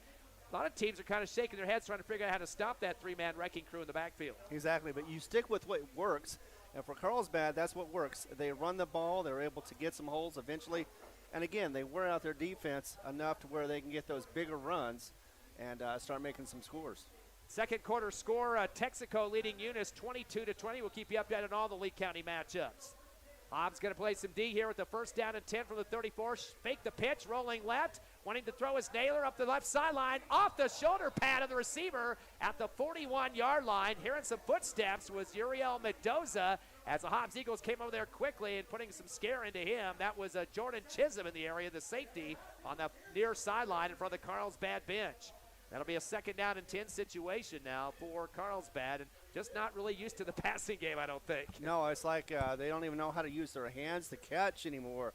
it's just getting that bad where they're like, hey, don't throw it to me, don't throw it to me. It almost looked like he was looking back at the safety of the Eagles before he came back and turned his head on the swivel for the catch reception there. Did not get the play. 2nd down and 10 from the 34. Man in motion to the side, left to right, gets the handoff. He's going to run hard around the right end, 35, 40 to the far sideline, but drug out at the 39-yard line. So he's going to get 5 on that carry and really ran a lot more laterally than he probably wanted to. And clock will stop, though, as he did get out of bounds. He's stretching out from left to right in front of the Hobbs Eagle bench on the far right sideline. Yeah, he was trying to make some more room, just didn't make it, and ran out of field. 5-yard pickup for Asai at the 39-yard line. Still on the Carlsbad side of the football field on the right hash. The clock again stopped at 1:29. Huddle's going to sit together here as they get a few more seconds to talk about their play off the incomplete. They'll send a receiver to the left side. That is Rene Ramos, the senior. One on the right as well. Shotgun going to come for Naylor. He's going to roll left, wants to throw.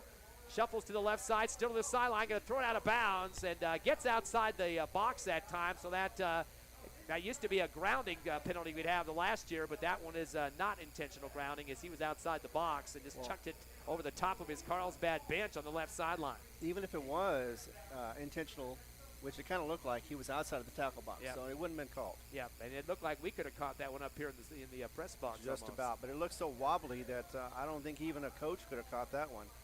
3 for 7 in the passing department are the Cavemen. 4th down and 5 now from their own 39 with 1:24 remaining in the half. Twins right, receiver left. Bunch of movement on the left side of the line for the Cavemen. That should be a false start against the Blue Squad, and yes, it is. That will be their 4th penalty for a total of 30 yards, and back him up 5 on that one. So that's going to put them out of probably going for it on 4th down as they continue to march it back. Or do you put the gamble dice on the table here, down by 28, and go for it? You don't know with 124. You do it in the 3rd quarter, maybe, but not in the 2nd quarter. They were going to go ahead and punt it anyway. They were in punt formation. Well, let's see if the Eagles can stay away from bad rolling footballs that we've seen numerous times. They've been getting a possibility of losing control of. Bad over-the-shoulder snap. It goes to the 20-yard line, takes a Carlsbad roll. This time the Eagles say, I'm getting the heck out of the way that time, and they will not try to return that one. Finally, Eagles getting smart about it and staying clear. I think they had a little bit of a backside chewing on the sideline after a couple of those punt returns earlier. Right, and they know how lucky they were to escape, especially that close to the end zone, without a single point being scored for the Carlsbad Cavemen. So Hobbs Eagles will take over another possession. They've had 4 touchdowns so far. They're trying to get the balls moved out of here, and they're going to have it at the, looks like they marked it at the 14-yard line. And I think they're going to be conservative. I think they're just going to go and run out the clock and get into the half. Yeah, you got to be careful about the wait a second here. We got the teams walking down the field towards the 50-yard line. Yeah, 15-yarder. Normally that's a. Trying to see the white cap, what the signal's going to be on this one. Oh, that must have been against Carlsbad. They moved it up 15 yards. I was hoping they were going to repunt that one. Trips right, receiver left. Eagles definitely want to make sure that the ball is right in the hands of their receivers and not kind of lofting it down the field. A chance for a pick-off. Pick 6 would not be a good way to end the half. 1st and 10 from the 36-yard line. It was a 15-yard penalty. And now we got a delay here as the Eagles checking their wristbands for the play call. And the rest were discussing things as well. Baeza back with Argot in the backfield. Receiver left, trips right. Up the middle goes Argot, angling left now, 40, 45, it dives. He saw the first down marker and took a somersault to finish up. And his forward progress going to get him 11 for the quarterback, Argot. He's had a big game so far for 84 yards on a total of 5 carries. We'll move the chains for the 10th time. 1st down for the Eagles, now at their own 46. Clock down to 1:10. Twins left and right, shotgun Argot. 2-step drop back to the 40, dancing around. He tucks it, goes to the 50, left hash, 45, 40 of Carlsbad, breaks the tackle, heads to the right hash, down to the 34-yard line for another 1st down. So forget conservative because they're going to go for it. They want another score before this quarter ends. 19 pickup for Argot, 11th 1st down, now at the Carlsbad 34 on the right hash. Twins left and right for the Eagles. Shotgun Argot. 2-step drop. Steps up in the pocket. Fires a long out route. Over the shoulder. A fingertip catch pulled down at the 14-yard line of 1st down. I'll see if they're going to call this a catch or not here. We'll check and see. We got an injury on the field, too. That'll be a 22-yarder if they're going to go ahead and call that one a good one. And it looks like we're going to wait to see here. He's got his legs pounding the floor at this point, laying on his back. That will be a 22-yard reception for the Eagles. And it'll move the chains for the 12th time in this contest. Far left sideline, flipped over the shoulder, little extended out route. Defender left of the field turf that time. We got an injury timeout. And it will be a Hobbs Eagle injury near the first down markers where they're going to have it at the, looks like the 12-yard line. Take a quick 30-second break. 46 seconds left, second quarter. Hobbs 28, Carlsbad nothing. Come back with this live in 30 seconds.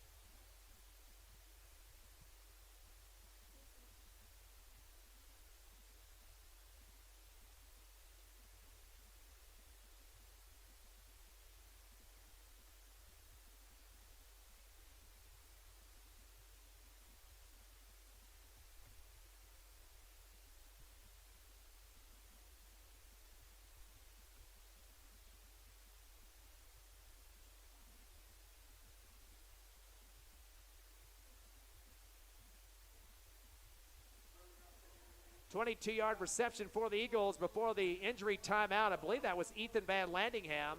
And they covered up his number as they pulled him off the turf there. But 22-yard reception. And we'll make sure who that was, but we believe it was Van Landingham. So Hobbs connecting. That'll be his third catch for 40 yards. It's a 1st and 10 now from the 12. Eagles up 28-0. Clock down to 40 seconds. Twins left and right. Argyle will take the shotgun, give to Baez up the middle. Scampered across the 10. Throws his body forward for a few more. And that'll be about a 4 to 5 yard pickup for Baeza. See where they're going to mark this one. Timeout going to be called by the Eagles. They would, like you said, Ron, they definitely want to put this in the end zone. That will be a 4 yard pickup for Baeza, as he's got a total now of 35 yards on the ground. It'll be a 2nd down and 6. We're going to keep it right here. And how much will this deflate the balloon of Carlsbad if the Eagles go up 35-0 at half? That would be a mercy roll. That means the clock runs in the second half. Just like last year when they did it, too. It was the same thing that Hobbs came in, were able to get a 35 or more point score, and then, of course, the clock was also against the Carlsbad Cavemen along with the Hobbs Eagles. So, yeah, it'll be a big blow for them. Although the lights are if you always want to look on the brighter side is they're going to be able to get into the playoffs, maybe not where they want to, but sometimes you just got to get in and win no matter where you're at. 48-7 last year, Eagles winning by 41. Both teams did make the playoffs, though. Of course, Carlsbad losing in the first round 49-17 to Volcano Vista, and that was a par 500 season for Carlsbad on top of that. So Eagles now second down and 6 from the 8-yard line. They lead 28-0, 33 seconds left. Twins left and right. One step drop for Argyle, flips it over the shoulder. A one-hand to tip for a catch on the far side of the left end zone there, and almost cradled it into his chest that time. Boy, a nice attempt. Put his body on the line as he hit the ground hard, but incomplete for the Eagles. I believe that was Ortega was out there, and he's had a ton of catches so far here in the first half. Stops the clock with 30 seconds to go. Actually, that was Trevino incomplete, and he's the guy who likes to do the acrobatics, and almost was able to pull that from his wrist all the way into his chest that time, but just couldn't get the Herculean catch in the end zone. 3rd down and 6 from the 8. On the left hash of the Eagles, there have been 2 receivers right and 1 on the left side. Shotgun Argot, 2-step drop. He's going to fire to the right corner of the end zone. This time, a snag is made and going out of bounds on the catch. Count it for the score. That's Jaquez, as Jaquez goes in from 8. That was a nice route. Went to the right and was able to hit his receiver en route and in stride for that nice little score. Boy, Jaquez, as you said, he caught it and just stepped right out of bounds after he had that foot in, and that's all he needed. Now a 34-point lead, about to make it a mercy roll here with the extra point for Chacon. This will be his next kick of the game, is up, and it is good. 26 seconds left here in the first half, and the Eagles up by the mercy roll score of 35-0 on the road. Final game of the regular season on district. And they want to have a top 4 seed at state in the playoffs. We'll be back in 30 seconds on the Hobbs Eagle Network.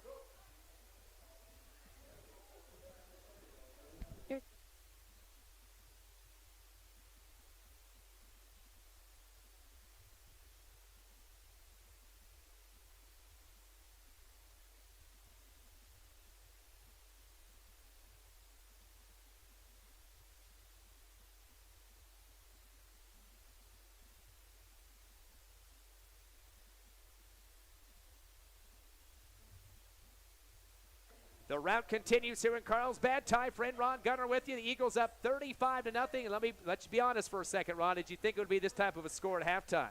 I hoped it would be, but I wasn't going to say yes, it's going to be definitely, because you never know what Carlsbad's going to do. They are a good team, but they have their moments where they can shine and outshine you.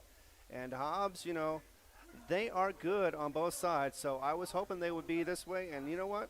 Hope is truly going on. Eagles defense definitely stellar in the red zone so far in this game. This one's going to be dropped short at the 28, picked up, brought across the 30, to the left sideline, 35, 40, 45, 50 into Hobbs territory, 45, and a side swipe to knock him out of bounds at the 43. And the return man for Carlsbad was Austin Blair, getting his leg swept out by Jeremiah Hawkes to save the day as he was going up the sideline. And that's going to kind of fire up the Carlsbad crowd, but they only got 15 seconds left here in the first half, but they do have the ball at the Hobbs Eagle 45-yard line, make it the 43 on the left hash. You got to go for it, because you know what? You're not going to get these many chances. And Carlsbad looks like they're going to have to pass it too. They don't have much time. Running the ball is not going to get it done. Naylor back in shotgun, pair of receivers left and right. Long snap count here. Two-step drop, make it 4 now past the 50. Gets met in the backfield, breaks a tackle. He's going to chuck it down the middle on the post. It's intercepted at the 15, the 20, 25, 30 up the middle, 35, and the INT for the Hobbs Eagles. Unbelievable. Eagles are going to shut down that play. As we check out the INT man for the Eagles, that was Jordan Chisholm with the pickoff, and that will end the first half. Unbelievable finish, Ron. Oh, yeah, absolutely. The defense has been strong this year. This is the reason why they've been winning some games. And that was a nice end for the first half for the Hobbs Eagles to, rather justify their winning by this much, 35-0, as we go into a mercy rule in the third quarter. So 35-zip your score, Hobbs over Carlsbad. We'll take a 3-minute break and come back with a halftime show live on Cool 95.7, HobbsAmerica.com, and YouTube on the Hobbs Sports page.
Back here at halftime in Carlsbad, Ty Friend, Ron Gunner with you. Tiffany Stuber back at the station. Your Eagles in a rout over Carlsbad, 35-0. Both teams will make the playoffs, but looks like the Hobbs Eagles get the upper hand so far on the road. A win tonight would probably get them in the top 4 for seeds at the playoffs next week and the following week. Definitely, if they play their cards right, it might even get them into number 3. And that will help us a lot as far as the standings. Yeah, we'll talk about the playoff scenarios here in just a minute. We have plenty of time here at halftime. It's senior night here as they're announcing some of the seniors for the marching band for Carlsbad. But let's take a look at the game so far for the Hobbs Eagles. First, the scoring opportunity so far. Hobbs with a total of 5 touchdowns in the first half. Started off with an 18-yard pass from Argot to Trevino, 7-zip. 18-yard run for Baeza, 14-zip. And then went on from there as the Eagles definitely making the route continue in the second quarter with 3 touchdowns. Trevino getting his second pass for a score for 11, made it 21-0 at the 3:35 mark. A 40-yard run for Diego Baeza made it 28-0 at 1:58. And then finally the 8-yard pass to Hawkes made it 35-0. So Trevino so far with a couple of touchdowns, Baeza with 2 as well, and Hawkes with the 5th. And kind of spreading the wealth out there, and that's the Eagles the way they like to do it. It's been so balanced this year on rushing and passing, but also guys getting in the end zone. Exactly. That's what I like to see about this. This is one of the best Hobbs Eagles teams I've seen in ever for me, because I've been around since like 87 watching the football, and I have not seen a team so perfectly well. That's why they went 8-1. I think they're going to match the 1972 season where they went all the way. But you know what? They play one game at a time, and right now they're playing perfectly offensively and defensively. I like all those very special red zone stops that we saw coming in there where Carlsbad was moving down the field, and one was on a punt return fumble. They gave it back to him, so definitely stepped up when they needed to keep this game close. Defensively at least, and not letting Carlsbad pick off points when they shouldn't be getting them. Right. Let's take a look at the Cavemen now with the terms of their offense, and without saying much, Asai is the guy we're going to talk about first. 13 carries for 54 yards, but the most amazing thing so far, no big breakaways at this point. The only one I've got long was 10, right, and that was late in the second quarter. So Hobbs is, it's kind of the bend, don't break mentality there, but they know Asai's going to get his touches. There's no question about it, but he's not doing major damage at this point, and I think he's a little bit frustrated. Yeah, they're not trying to tackle him. They're wrapping him up and bringing him down, and that is something they're not used to. So, yes, it's good to see them tackling early and often and getting him down before they get past that first and into the secondary. 13 carries again for 54 yards. He's got the ultra majority of the rushing game so far. Only 2 other guys have rushed it. Mendoza, 3 for 3, and Naylor, the quarterback, 2 for 3. And those 2 guys are usually doing pretty decent in the running game throughout the regular season. Both of those guys, 634 for Naylor, the quarterback, and 565 for Mendoza, and definitely not doing what they normally do in terms of the running game. Hobbs is making sure they're stopping him pretty quick across the line of scrimmage. So current 18 carries so far in the first half for Carlsbad with 60 yards on the ground. So not much going on there. A team that came into this game averaging 280 yards a contest, and again, only 60 right now. That's a big job on defense for the Hobbs Eagles. Looking at the passing game, they're not known for it much. They're only right now 3 of 7 off the arm of Naylor. He also had his backup come in as well for just a play, and that was Cason Perez. Asai has 2 catches for 8 yards and more, 1 catch for 10 yards. So not much going on there for Carlsbad. So 18 total in the passing department, 78 total yards in the first half for Carlsbad. They've turned over on downs a couple of times, 3 punts and an interception picked off by Chisholm, stopping the last scoring drive. And how important was that pickoff for Hobbs Eagles defense? It was definitely a spirit deflator for the Carlsbad Cavemen, because that was going to be one of those drives that was going to get them back into the game, get them at least 7 points closer to getting back into it, and they couldn't do that even off a pass. They knew their passes were bad, but that one was just off the mark. It was picked off, and yeah, they're going to have to try to regroup, figure out what's going wrong, try to get everything right again, and just make this somewhat of a game for them at this point. And that pickoff also would have stopped the mercy rule situation, but with the pickoff, that score doesn't go in, and Hobbs still has a 35-point lead, which is more important to Hobbs right now, so they can start to coast a little bit. I don't think you want to turn off the burner yet, though. I mean, when to continue on and put this in the books. You may have a faster clock, and you may have a kind of a defeatedism in Carlsbad, but they're not going to give up. We've seen it before where they've scored late. It may not be much, but it's something for them. They need to have something to hang their hat on, and they're going to come out here and they're going to play hard for the next 2 more quarters. 5 penalties, 45 yards for Carlsbad in the first half of action. Switching over to your Hobbs Eagles, already in triple digits on the ground is Omar Argot, the quarterback. 6 carries, 103. And Ron, the most impressive thing about that is 4 of those are double digits, 38, 19, 19, and 11. Exactly, and once he gets on his horse, he rides it as far as he can. I've seen him actually, not only does he not dodge the tackles, he goes right into them. He runs them over and keeps going, and his legs just keep churning until they just stop him as best as they can. And yeah, he is running so good that you might expect to see that more in the third quarter, maybe not in the fourth, because we may be getting some second teamers in by then. Baeza so far, he's got 9 carries for 69 yards, also a touchdown. Of course, Baeza, that 40-yard run in the second quarter got the Eagles up 28-0. And again, that's the type of kid that just continues to watch the openings up the middle of the field, cuts back, zigzagging back and forth. He's definitely going to try to find the gaps. Yeah, we're hoping also that if it was whoever it was that got her injured, is going to be okay. We need them for the playoffs. We also just want to make sure that they're okay regardless of the playoffs, because we want our students and our athletes to be very healthy. So that's it for the positive yardage in the first half. That puts Baeza at 69, 103 for Argot, 172 in the rushing game so far for the Hobbs Eagles in the first half. Take a look at the passing department. They've had 4 receivers with snags so far. Also, it was Evan Ortega with 4 catches for 68 yards. He had a 12-yarder for a touchdown, an 11 and a 39-yarder as well, so 3 in double digits in the first half. Van Landingham, 3 catches for 40, including the one before when he went down for 22. Trevino had 3 catches for 51 yards, including an 18, a 22, and 11, 2 of those for touchdowns. And one other player, Hawkes, made a catch, actually 2 catches, I should say. He had the 8-yarder for the touchdown, and the -2, he got a screen and went behind the line of scrimmage, but still came up with that one as well. So he finishes up with 2 for a total of 6 yards in the first half. The Eagles were 11 of 14 for 165 yards in the first half of action from the passing game. So pretty close in terms of rushing and passing in the first half. Absolutely. Like I said, well-rounded, maybe a little more pass-heavy, but not as they were in the past, where it was always pass, and then run a little bit, just kind of off-balance it. But no, this is a balanced team. Coach Stevens is doing a very good job as far as doing that.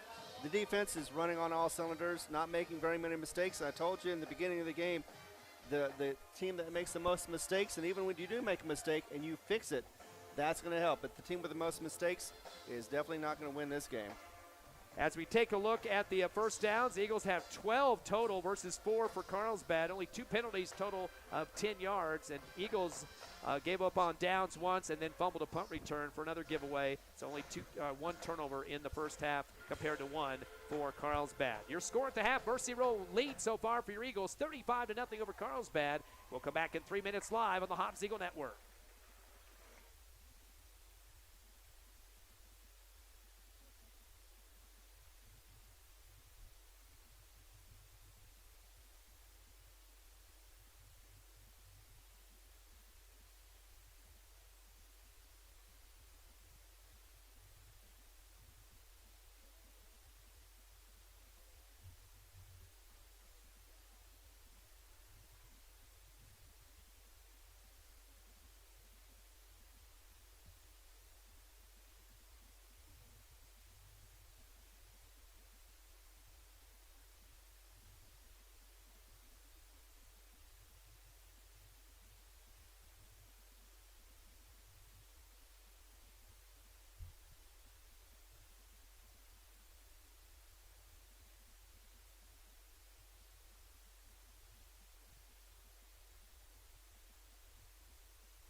Back at halftime here in Carlsbad. Ty Friend, Ron Gunner with you. Tiffany Stuber back to the station. Your Eagles up 35-0 over Carlsbad. And we'll get some scores for you here in just a minute from Lee County and some teams in district championships tonight, including Lovington. But real quickly about the playoff scenario, Ron, and a lot of things up in the air. Tomorrow will be the announcement of the playoff seeds. Hobbs, it looks like right now, will be in the top 4. Now, could they move up to number 3 is the question. Cleveland's number 1 in the Max Preps poll, 7-2. Of course, they've got a 19 strength of schedule, which tells you who they're playing this year. They played Centennial, they played La Cueva, so that's why they got 19 strength of schedule. They will be the number 1 seed unless they somehow lose to Rio Rancho tonight. Centennial 7-1. They have a 12.3 strength of schedule. More than likely, they'll stay in that spot with a win tonight, 8-1. La Cueva 8-1. They have a 5.8 strength of schedule, which actually is exactly the same as the Hobbs Eagles right now at 5.8, and the same record at 8-1.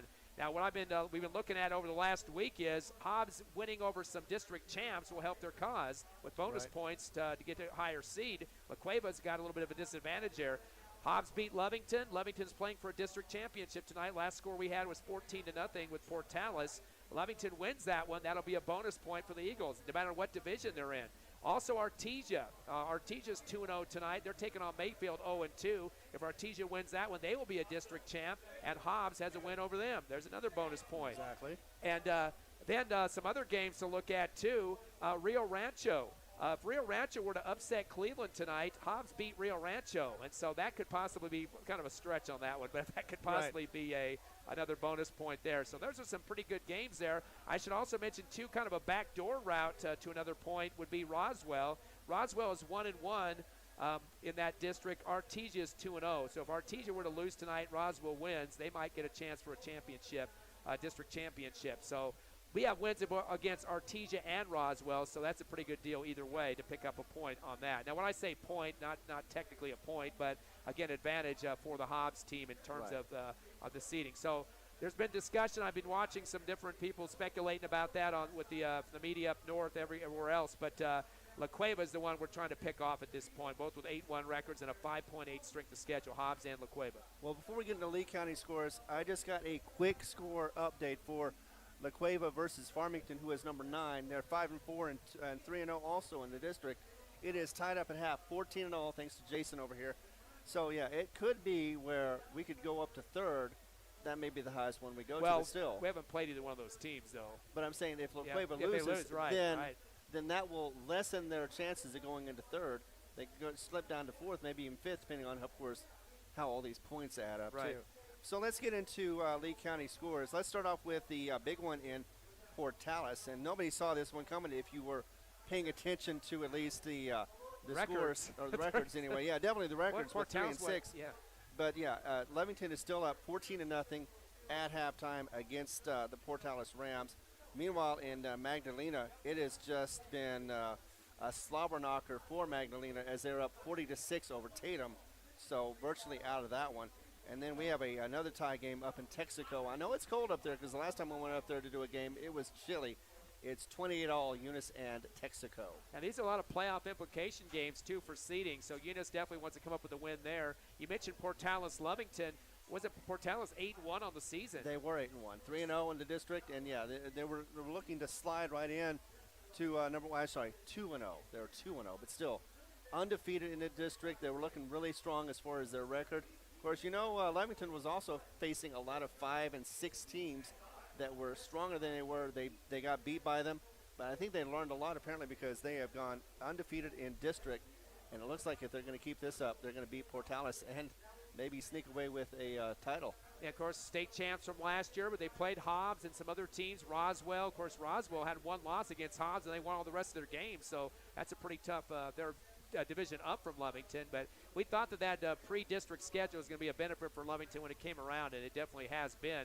But still, nice to see if Lovington can get a pick-off win there. That would actually help the Hobbs Eagle cause, as we mentioned before. So lots of games left tonight to be sorted out, and, of course, tomorrow the New Mexico Activities Association will announce the seedings. You can check the brackets out at nmact.org. And they'll have some different programs on YouTube to kind of check out to see where teams are going to finish up. But right now, Hobbs Eagles are trying to get themselves punching a ticket the way you should do it by winning big, 35-0 over Carlsbad at the half. We'll take a final 60-second, make it a 2-minute break. The teams aren't even out here yet. Let's make it 2.5. as we'll come back live with more Hobbs Eagle football on Cool 95.7, HobbsAmerica.com, and YouTube on the Hobbs Sports page.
Ready?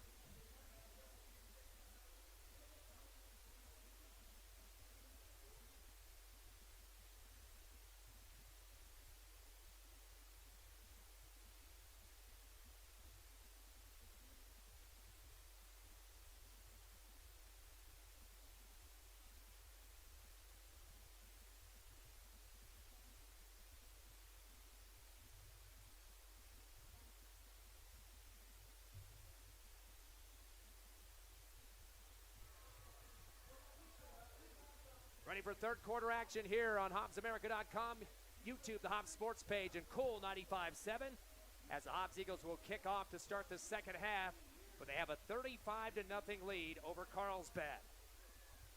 It'll be Chacon to kick off from the 40, and Carlsbad will have one back deep, a side back at about the 2-yard line, but Chacon's done a great job of keeping these kicks long in the first half. This one's going to be a little short this time. Catch will be made at the 10 by a side, 15, 20, far sideline, 25, 30, and is drugged down at the 31.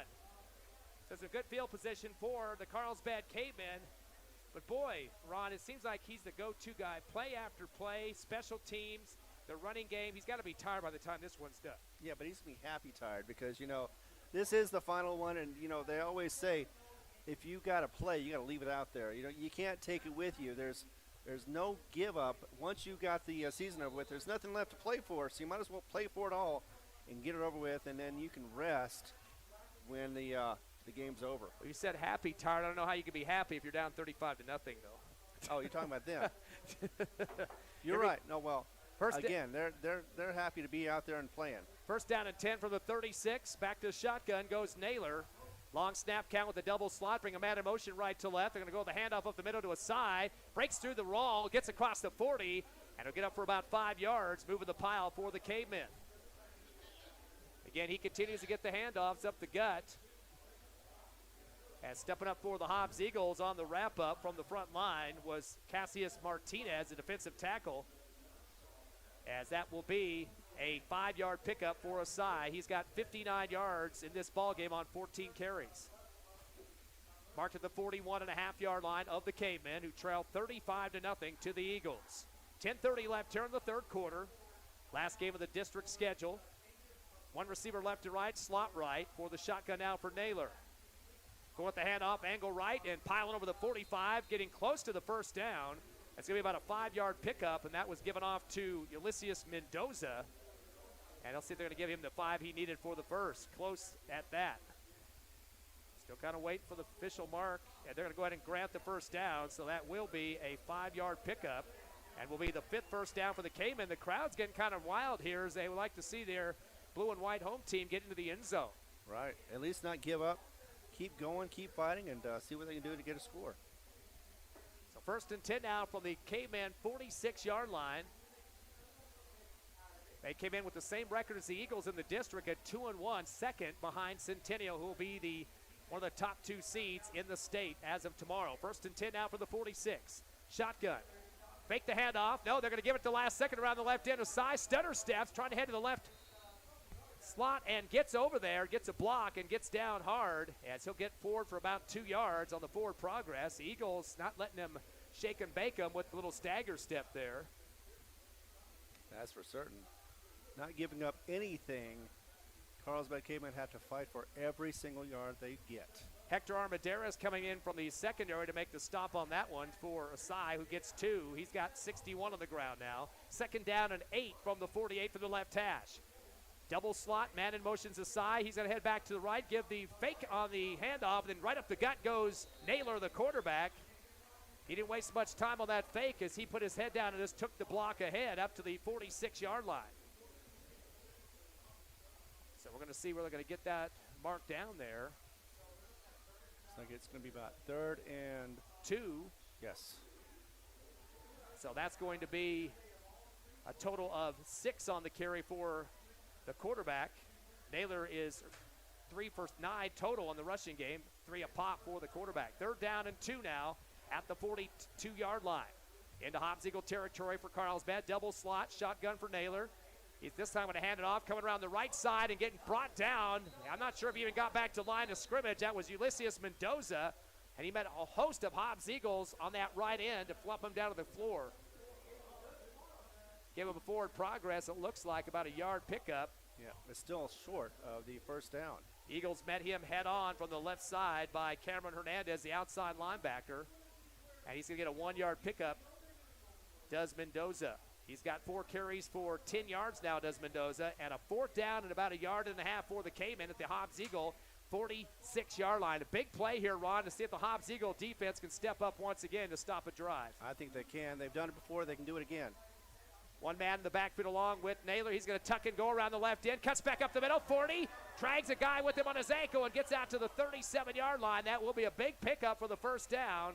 And a total of 8 yards for the quarterback Naylor with 14 yards in the second half, 17 overall on 4 carries. That's the 6th first down for the Blue Squad.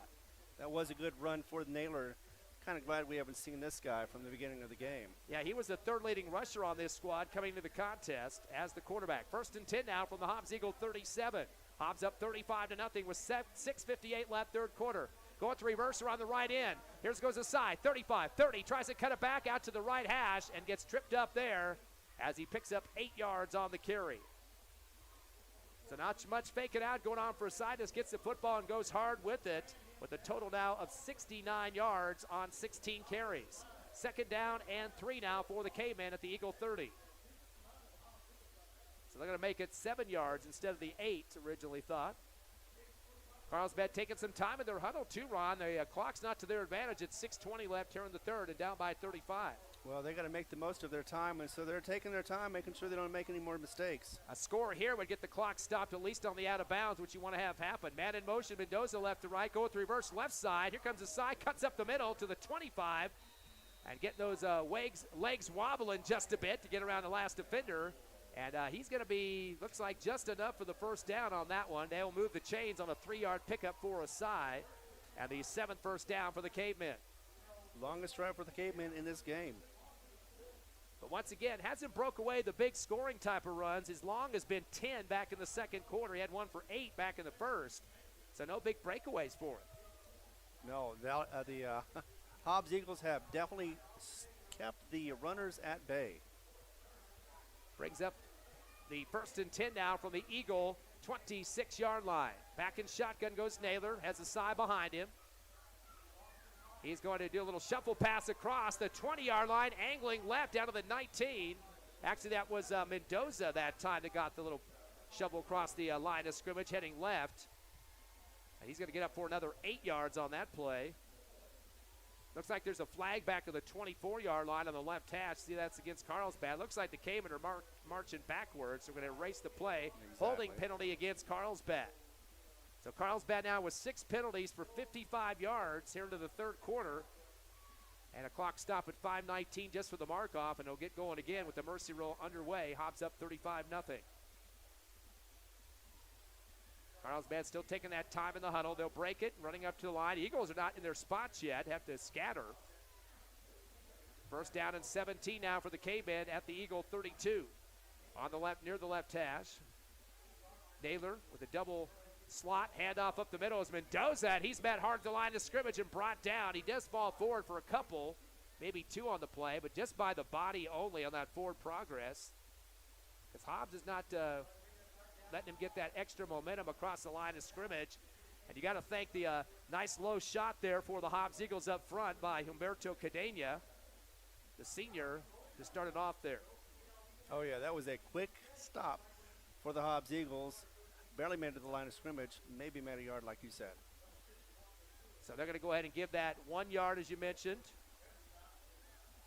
72 on the ground for Asai so far. Second down and 16 now for the 31. Shotgun Naylor fakes the handoff up the middle around the right end instead. Gives it off to Rene Ramos. He tries to string it out to the far right sideline, and he's brought down quickly. Hobbs not going to have anything doing with the trickery from Coach Bradley and the Carlsbad Cavemen. And that might be a possibility of a yard pickup on the play, not much more than that. A long third down with this one. That was Ramos, his first carry of the contest. And that'll be a 3rd down and 15, so they do give him just 1 on that play. As the Hobbs Eagles front line got out there quickly to make the stop. And a lot of lateral running on that play instead of the forward that they needed. Trying to get around the defense, didn't work for him and ran out of room. 3rd down and 15 now for the 31 of the Eagles. Trips left, receiver right, high snap to Naylor on the shotgun. Steps up in the pocket. He's going to float out to the 30, up the middle, 25, 20. Zigzags again, 15, and finally brought down about the 12-yard line. 19-yard pickup for the quarterback, Naylor, and gets the crowd fired up here. That's his biggest carry of the ball game. They'll move the chains for the 9th first down for Carlsbad. He's got 36 yards on 5 carries. And now getting deep into the red zone at the Hobbs Eagle 11, closer to the right hash. Clock to 3 minutes left in the third, and if Carlsbad scores, it'll get it out of the mercy roll, get the clock stopped a little bit more. They trail 35-0 right now to the Eagles.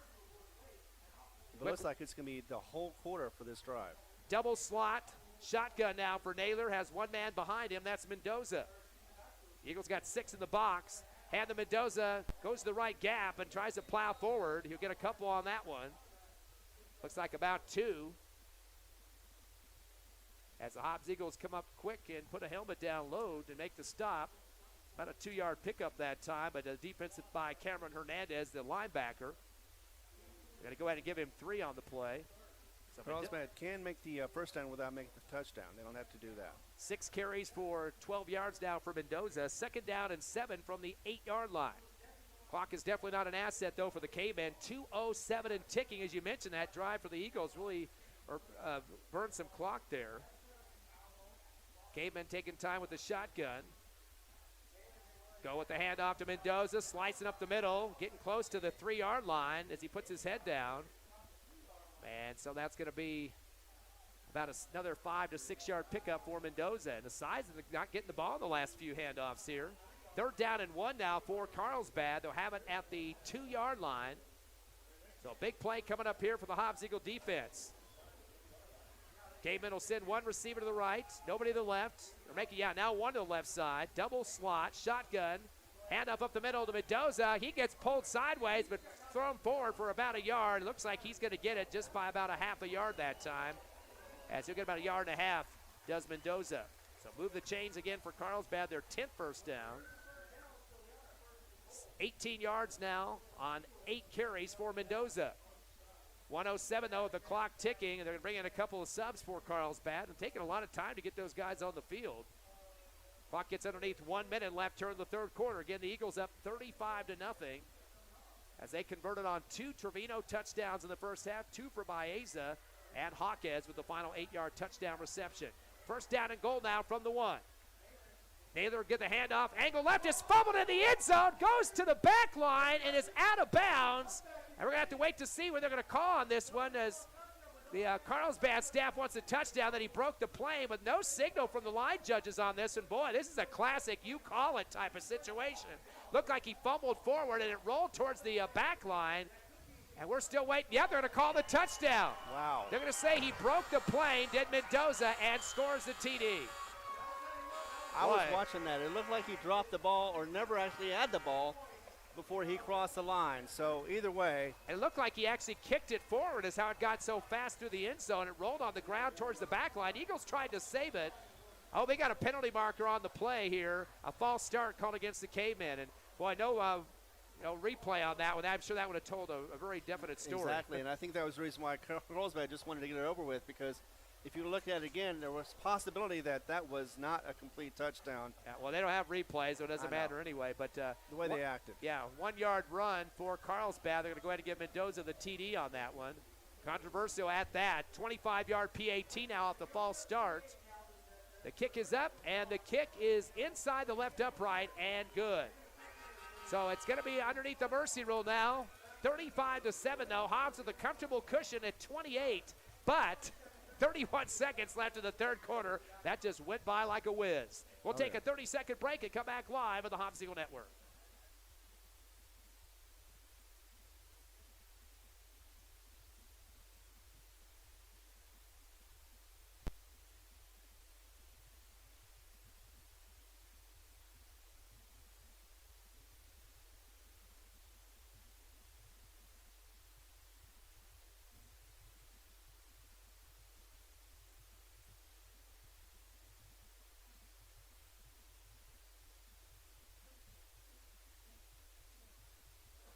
(35-7) your score here at Carlsbad Raubauer Stadium as your Eagles up by 28 with 31 seconds left in the 3rd quarter. The Cavemen do get on the scoreboard, Ron, but a lot of clock burned off before that. Exactly, and that was whether it be, I'm going to go ahead and give them a touchdown because they need it, and it did kill the mercy rule clock, so it's going to be back to normal again, but it did look controversial from a normal standpoint, so we're just going to go ahead and let it go and see if Hobbs can respond back with this one and get another score. Again, that we saw Carlsbad scoring late in that game last year, the one that Eagles won for the last regular season game at Watson Stadium. Hobbs winning 48-7 in that contest by 41. Right now it's a 28-point lead. Wait to see possibility of an onside kick for the Cavemen. Definitely a question mark to see if that's going to happen or not. And they do going to put a little bit more air onto it than expected. A catch made at the 15 for the Eagles up the right sideline, 25. And the run out of the 30-yard line. That was Trevino, the return man, and he'll go right out at the 30. So Eagles a pretty decent field position. The question is, are you liberal or conservative on the play calls here? You don't want to play too conservative and end up having to punt to give the ball back to Carlsbad, who's on a momentum here. But you don't want to loft balls up too high in the air for pickoffs either. If it ain't broke, don't fix it, because it's been working so far. Don't change a thing. Just keep doing what you've been doing. Finally, we got a final in Magdalena.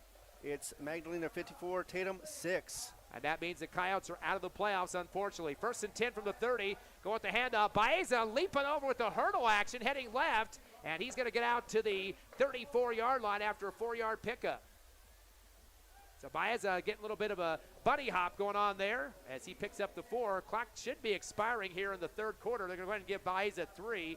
He's got 10 carries for 72 yards to lead the Eagles at this point. That will finish up. No, they're going to run a play. Shotgun. Go with the handoff to Baeza, angle right to the 30. Stutter step 40, 45, spins and is down to the 41-yard line.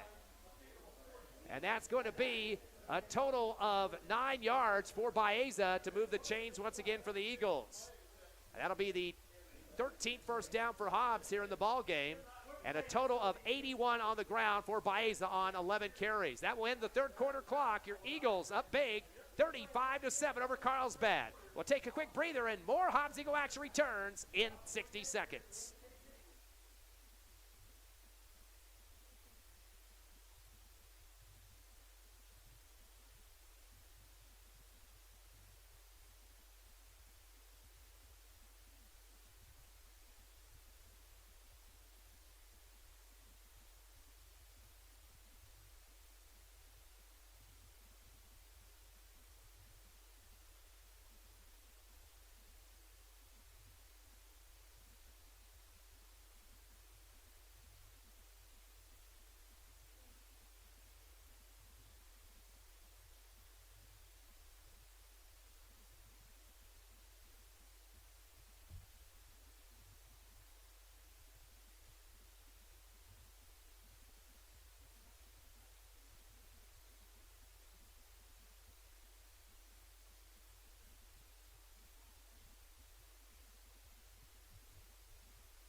(35-7) as we start the fourth quarter. Eagles a 1st and 10 from their own 47-yard line.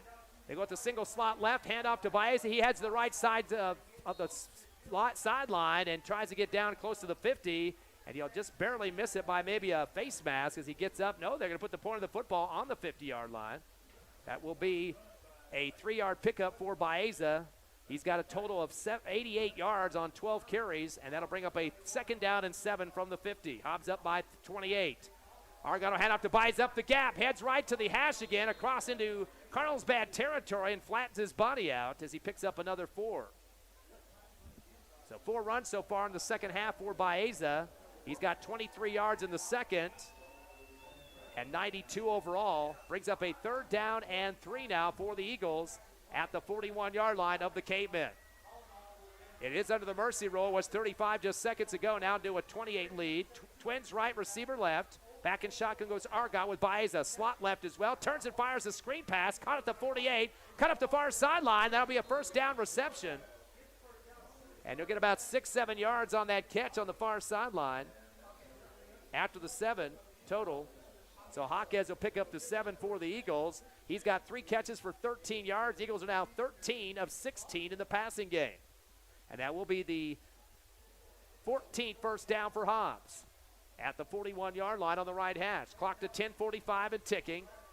Twins right, receiver left for the Eagles receiving corps. Wait for the shotgun for Argot. Has Baeza back with him. Handoff up the gut. He tries to angle left and cut back, and he's brought down hard just across the 40-yard line, so does get some positive yardage out of it. 2 yards for Baeza. As he gets tracked down from the secondary to make the tackle. Again, that clock is not helping out the Cavemen whatsoever after scoring their first touchdown. It's down to 10:15 left in the fourth quarter.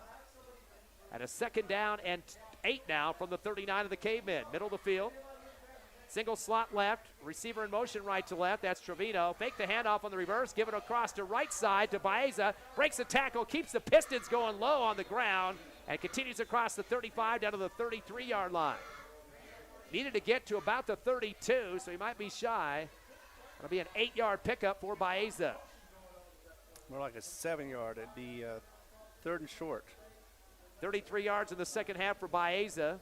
102 overall in terms of the rushing game for Diego. Also has a 40-yard touchdown run. 3rd down and 2 now from the 33, so they do give him 7 on that carry. Man in motion once again is Trevino right to left.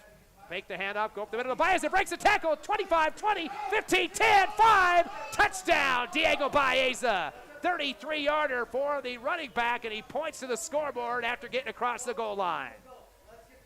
So 33-yard score for Baeza, his second of the game. He's got 2 touchdowns with a total of 73 yards, Ron.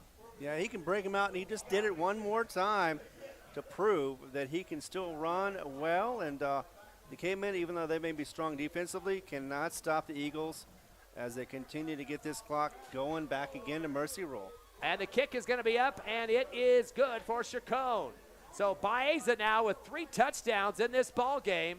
18-yarder, also had a 40-yarder back in the second quarter, and now a 33-yarder here in the fourth. Hobbs back up by the mercy roll lead, 42-7 over Carlsbad. Quick timeout, 30 seconds, and we're back live on the Hobbs Eagle Network. Very clear. I didn't put his touchdown in here either.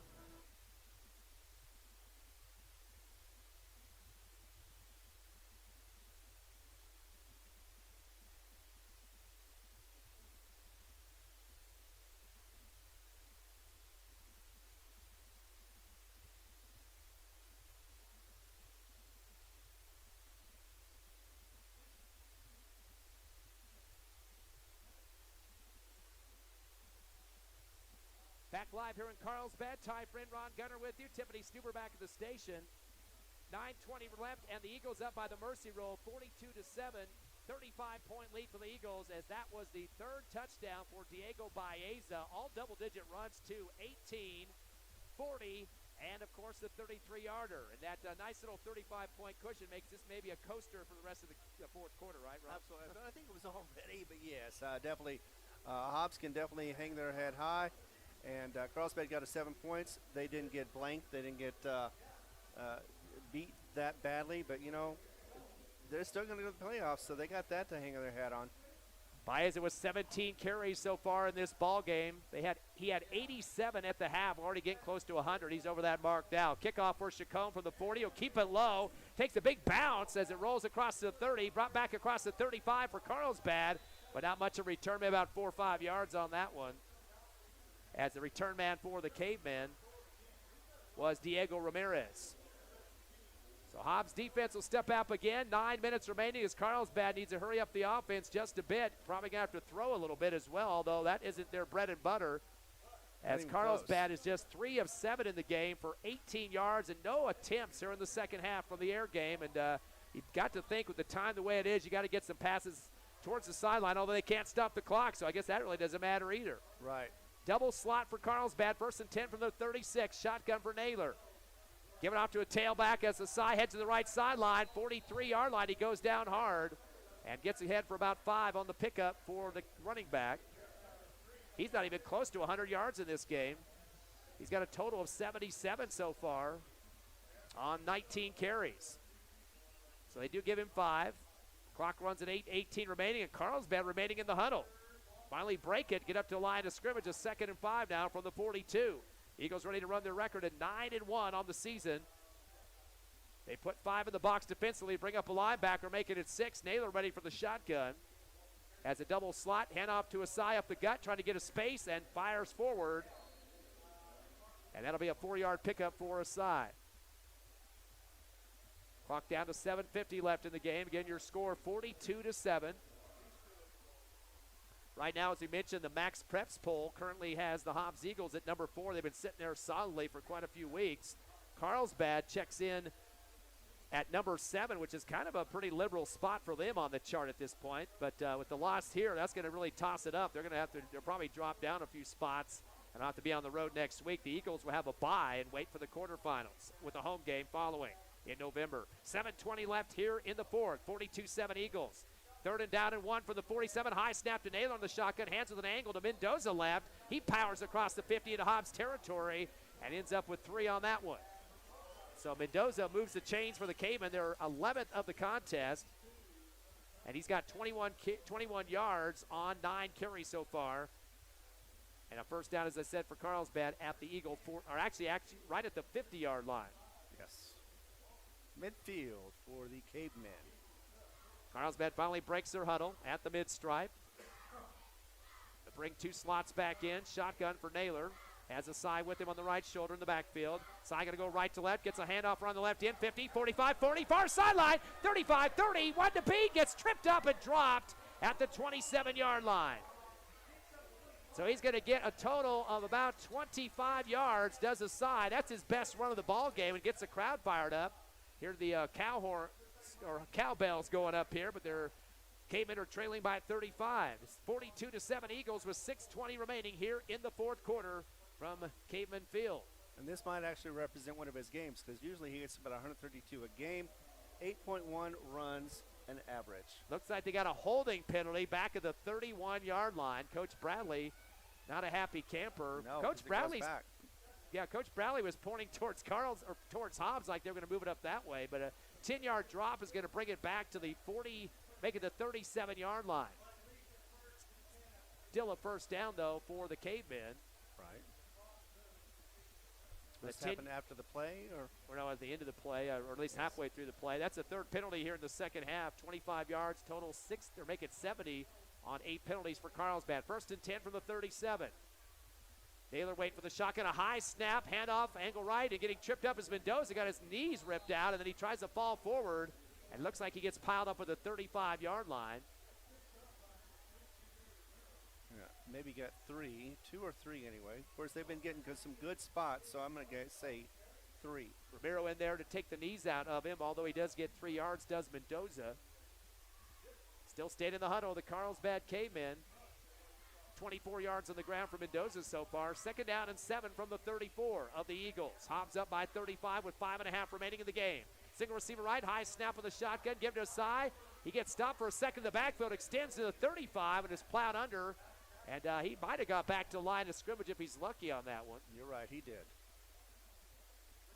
Nice sportsmanship. The guy that flops him to the ground for the Eagles gets up and pats him in the helmet afterwards. That was Cassius Martinez, the defensive tackle. No gain on the play for Mendoza as we get underneath the 5-minute mark here at Ralph Boyer Stadium in Carlsbad. Your Hobbs Eagles on the Mercy Roll lead so far. Third down and 7 from the 34 for the Cavemen. Double slot, receiver left. Shotgun to Naylor, high one.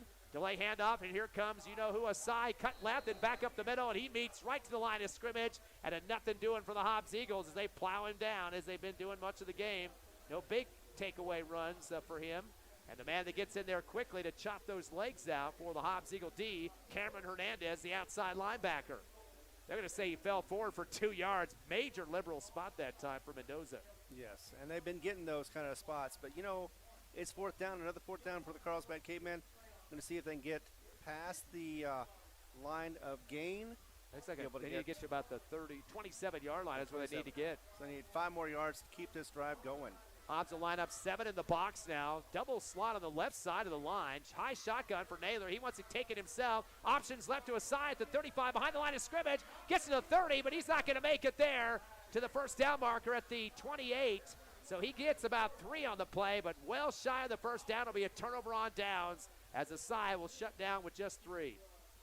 Yeah, it was a close run, but no cigar, as they say, and had no chance of getting that first down. Too many Hobbs Eagles. And third turnover on downs for the Cavemen who give the Hobbs the football. With the clock running in the Mercy Roll, they just have to pretty much run some run plays to keep the clock moving here. Got a score coming in with the Eunice update here. Eunice 36, Texaco 27, start of the fourth quarter. And, boy, that's going to be a close one to the wire there. The Eunice Cardinals, again, in the same district as Jow, who's number 1 in the state. So we're going to have a bunch of Lee County teams in the playoffs as we speak. Lovington was leading Portales in their district championship. Tatum, unfortunately, lost tonight in their first round of the playoffs. But we also have, looks like 4 teams going to be punching their ticket. First down and 10 from the 29 for the Eagles. Argott's going to bring a man in motion, left to right. Give it over to the, on the reverse handoff there to the far right sideline. It looks like we got somebody new checking in for the Eagles. Got a new player checked in for Hobbs on that play on the reverse, and that was Deshaun Franklin. So the wide receiver getting his first opportunity. Unfortunately, drops it back for -5. But definitely would like to have a shot to get some time in this ball game, and he did. The -5, second down and 15 now from the 24. Eagles just want to run clock with 2.5 remaining. Twins left, receiver right, shotgun for Argott. Going to go with the handoff, cut to the right side, heading out to the 25, 30, 35, and down to the 36-yard line. First down pickup. And Hobbs starting to put some new guys out in the field. That one was run by Saul Armendariz. He gets 11. So Armendariz with his first run of the ball game. Coach likes putting in those secondary teams, especially when the game is out of reach. 2 minutes left in the contest. 3rd down and 4 from the 35. Twins left, receiver right. Shotgun for Argot. Hand off again to the same man, heading right as Armendariz. He needed to get to the 39. And he gets 3 on that one. So Armendariz with 2 carries for 14 now. Got a new quarterback on the field. Thank you, Jason, from the Hobbs News Sun. Owen Callaway. Actually teach him in class. He's going to have my head when time comes on Monday, heading back to school. The junior quarterback looks to the sideline to get the play call. 4th down and 2. Eagles now bringing out the punt unit. So this is going to be a risky situation. Probably a hard snap count, though, to try to get a 5-yard offside penalty. They've been probably called the timeout at the end of it. Taking a long time here now. Takes the snap, and they're going to go up the middle with it. And there will be a first down pickup for the Eagles. And that's the game. Yeah, that's going to keep the clock running exactly where they want it. That'll be a 7-yard pickup for the Eagles, and that was Saul Armendariz once again. 3 carries for 21 yards. Another Hobbs Eagle first down. 15 first downs now in the ball game. And the clock with 52 seconds, they will have to get at least one more play off to keep this clock moving to the 0 mark. Just kneel down, and that'll do it. 2 receivers heading left, 1 to the right side. Armendariz will be in the backfield. They're going to have a little victory snap underneath the center. Callaway, we were joking with him in class the other day about his negative rushing yardage, but it's all because of these kneel downs he's got to do. -1 on that one, and that will be enough to run the clock out here. The final play of the ball game as the Hobbs Eagles rout the Carlsbad Cavemen on the road tonight here in Carlsbad. 42-7 is your final score, a mercy roll victory for your Eagles. They will improve to 9-1 on the season and get that 3-1 mark to finish up 2nd in the district. And more importantly, probably have punched their ticket to at least a 1-4 seed and a possibility of moving up to number 3, depending on what's happened tonight in some of the other games around the state. We'll try to check some scores for you. But again, the final one here from Carlsbad, your Hobbs Eagles victorious, 42-7 over Carlsbad. We'll take a 3-minute break and come back with the Hobbs Eagle postgame show on Cool 95.7, HobbsAmerica.com, and on YouTube, the Hobbs Sports page.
Welcome back to the post-game show for Hobbs Eagle football, live on Cool 95.7, HobbsAmerica.com, and YouTube on the Hobbs Sports page. Ty Friend, Ron Gunner, and Tiffany Stuber with you tonight. Hobbs victorious big in the Mercy Rule win, 42-7, 35-0 at half. Ron, already a Mercy Rule score at that point in time, but Eagles just kind of gliding the rest of the way. A couple of stop drives for Carlsbad with the defense the Eagles put up, and they did get one score, controversial one, fumble across the goal line. Did he break the plane? Did he not break the plane? That it really doesn't matter at this point because the Eagles came back and scored after that to get it back up to the Mercy Rule. Exactly. That's what I said. Even though I thought he never had the ball, never had control of it, never crossed the plane or that line, it didn't matter as long as the Hobbs Eagles were able to get back into it, go back and score, and they did. They answered it perfectly, and then, of course, after that, they put in a few juniors, put in some, get some experience for them for next season because, you know, we got a few seniors going out, so we need all the experience for next year. But right now they are for the set. playoffs too. They're set for, if anybody unfortunately gets injured, you always need that extra experience. But this was another great game for the Hobbs Eagles. 9-1 in the season. I don't think I've ever seen that. I know in my lifetime I've never seen that for the Hobbs Eagles. So kudos for them and this season, and we're just looking forward to tomorrow to see what the playoffs are. But speaking of which, we're going to also be talking about that too. Okay, let's get the stats first yes, with the scoring I know. situation. We got a big game for Baeza. He had 3 touchdowns in the contest, an 18-yard run, a 40-yard run, and also a 33-yard run in the fourth quarter with the final icing on the cake there to make it 42-7 with that win. So big game for him. And let's first of all get the numbers, though, for the Carlsbad squad. We mentioned coming in Eli Asai definitely was going to be a force to be reckoned with. He was. 22 carries, 109 yards. But the most important thing about this is, Ron, that he did not score a touchdown in this contest. So Asai definitely was shut down. He definitely was. He wasn't getting his 8 yards a run like he's used to, and he definitely didn't get his 132 yards. But, yeah, definitely being shut down and not getting into the end zone, that's got to be the stinger the most for him.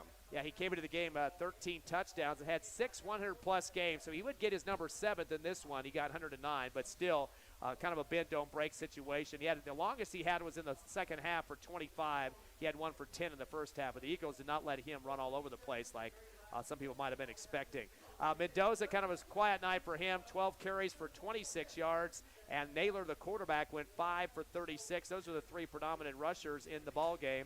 They finished with 39 carries, 172 yards in the loss. Passing game non-existent in the second half. Did not throw 1 attempt. They were 3 of 7 in the ball game. They got 2 catches for Asai in the first half for 8 yards and 1 for 10 for Moore. Nothing else in the second half. Carlsbad finished up with 18 in the passing game, 172 rushes we mentioned, 190. Didn't make the 200 mark in this ball game.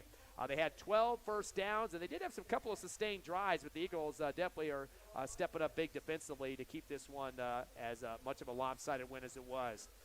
The Cavemen also gave up on downs 3 times, 3 punts on top of that, and had 1 pass intercepted by Chisholm in the first half of action. And 8 penalties for a total of 75 yards against the Cavemen. On the side of the coin of your Hobbs Eagles, they get 2 guys in triple digits tonight. Diego Baeza, 17 carries, 162 yards, and, of course, those 3 rushing touchdowns. Boy, talk about some big-time numbers, Ron. Absolutely they are. And you know what? This is a team that cannot be stopped, and I love it. And I know that they've got many talented runners. They got many talented players, especially on defense, but the offense clicking on all cylinders and at the right time of the season, too. So 162 for Baeza. Argot was triple digits just in the first half alone. He had 6 carries for 103 yards in that first half, and 4 of those were double-digit runs with a long of 38 and a couple of 19s and an 11. So all his rushing yardage in the first half, unbelievable. And also Armendariz came in the fourth quarter. We had 3 carries for 21 with a long of 11. Total of 27 carries, 276 yards for the Hobbs Eagles, just shy of the 300 mark. And, just busted it up pretty big there. Again, lots of guys to feast on in terms of the rushing game, and definitely looking forward to the playoffs with the multi-talented, both the rushing and passing team. The passing department tonight, not the heavy-duty numbers that we're used to.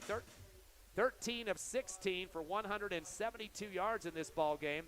Evan Ortega got all 4 of his catches in the first half for 68 yards, a 12-yarder for a touchdown, 11-yarder, and a 39-yarder for the Hobbs Eagles. Also, it was Caden Trevino with 3 catches for 51. He had an 18 and 11-yarder. Van Landingham finished up with 3 catches for 40 before being injured with a 22-yarder before he left the ball game. And Hawkes had 3 catches for 13 yards. So 4 different receivers with receptions in this ball game for the Eagles. Again, 13 of 16 for 172 for Argot.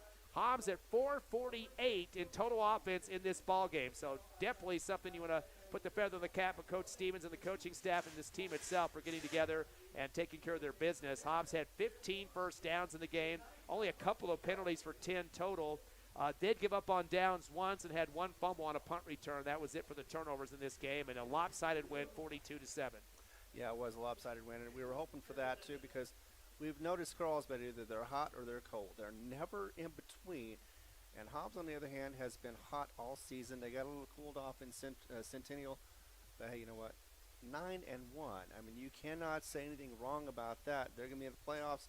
Definitely going to get that first-round bye, and we're going to be talking about that in a moment. But first, you want to talk about some Lee County other teams that are definitely going to help us? Yeah, definitely the Lovington game. I'm anxious to see where that's gone so far. Right now, it is standing at 20-7. They did miss the field goal. Extra point? Yes. Yeah. I'm sorry, the PAT. Yeah. And that is in the 4th quarter. I've also got a update from Eunice in Texaco. Looks like Texaco somehow managed to get ahead 36-35, and that is also in the 4th quarter as well. And just an update for you on Centennial and Las Cruces. It was at the half. When it was at the half, it was 20 Centennial, Las Cruces 14, which is rather amazing because Las Cruces wasn't playing their best game or best ball anytime this year. No, they had some problems, and Hobbs just took them apart. Only beat Carlsbad by a little, too. Or actually, Carlsbad beat them last week, right, yes, by a close margin. But that's an arch rival game, too, so you kind of throw out the records when you have that Carlsbad matchup with those 2 teams. We did hear earlier tonight La Cueva had a tight matchup with Farmington. I believe they come back. I think they won that one pretty much is what I heard next door here. Okay. And then the other game that came up, I know Clovis got beat bad. They got blown out in their district championship by Los Lunas. So we were kind of waiting on that game because if Hobbs defeated Clovis and Clovis would win the district championship, that counts for our benefit in terms of the seedings. Right. That's why we're waiting on to see what La Cueva was going to do, and I think they came back and won, so that's not going to help us there. But Lovington, that definitely would be a good feather in the cap.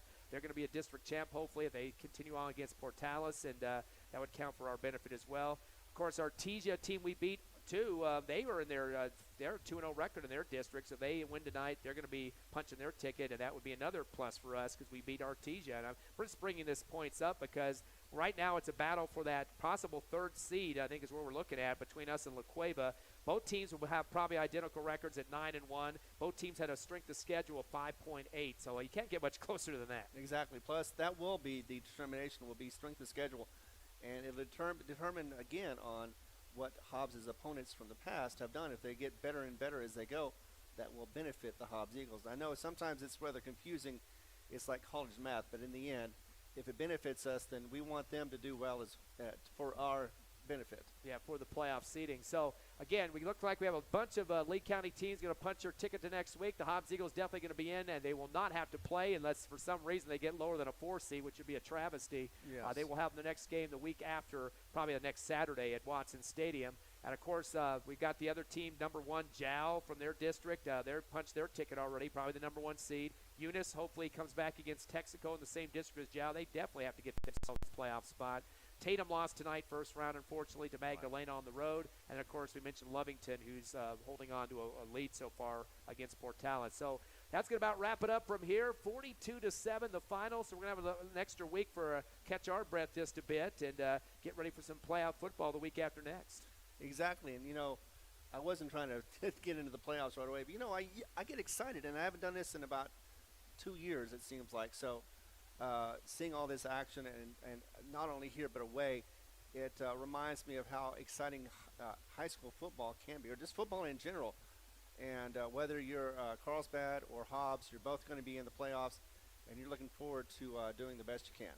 So final score again tonight, 42-7. Your Eagles 9-1 on the season, 3-1 in district. And we'll wait to see tomorrow what the playoff seedings are. You can check that out on the internet, nmact.org, the New Mexico Activities Association. We'll have those brackets up. I'm not sure what time yet. I have to wait for some games to finalize, but definitely would like to see the Hobbs Eagles pick up that number 3 if possible. If not a number 4, they'll have a bye next week. I'd like to thank Tiffany Stuber and Evie earlier tonight. Thanks to Ron Gunter back on the program. Thanks for being with me tonight here. Ty friends saying adios. Have a great weekend, and the Hobbs Eagles heading to the playoffs.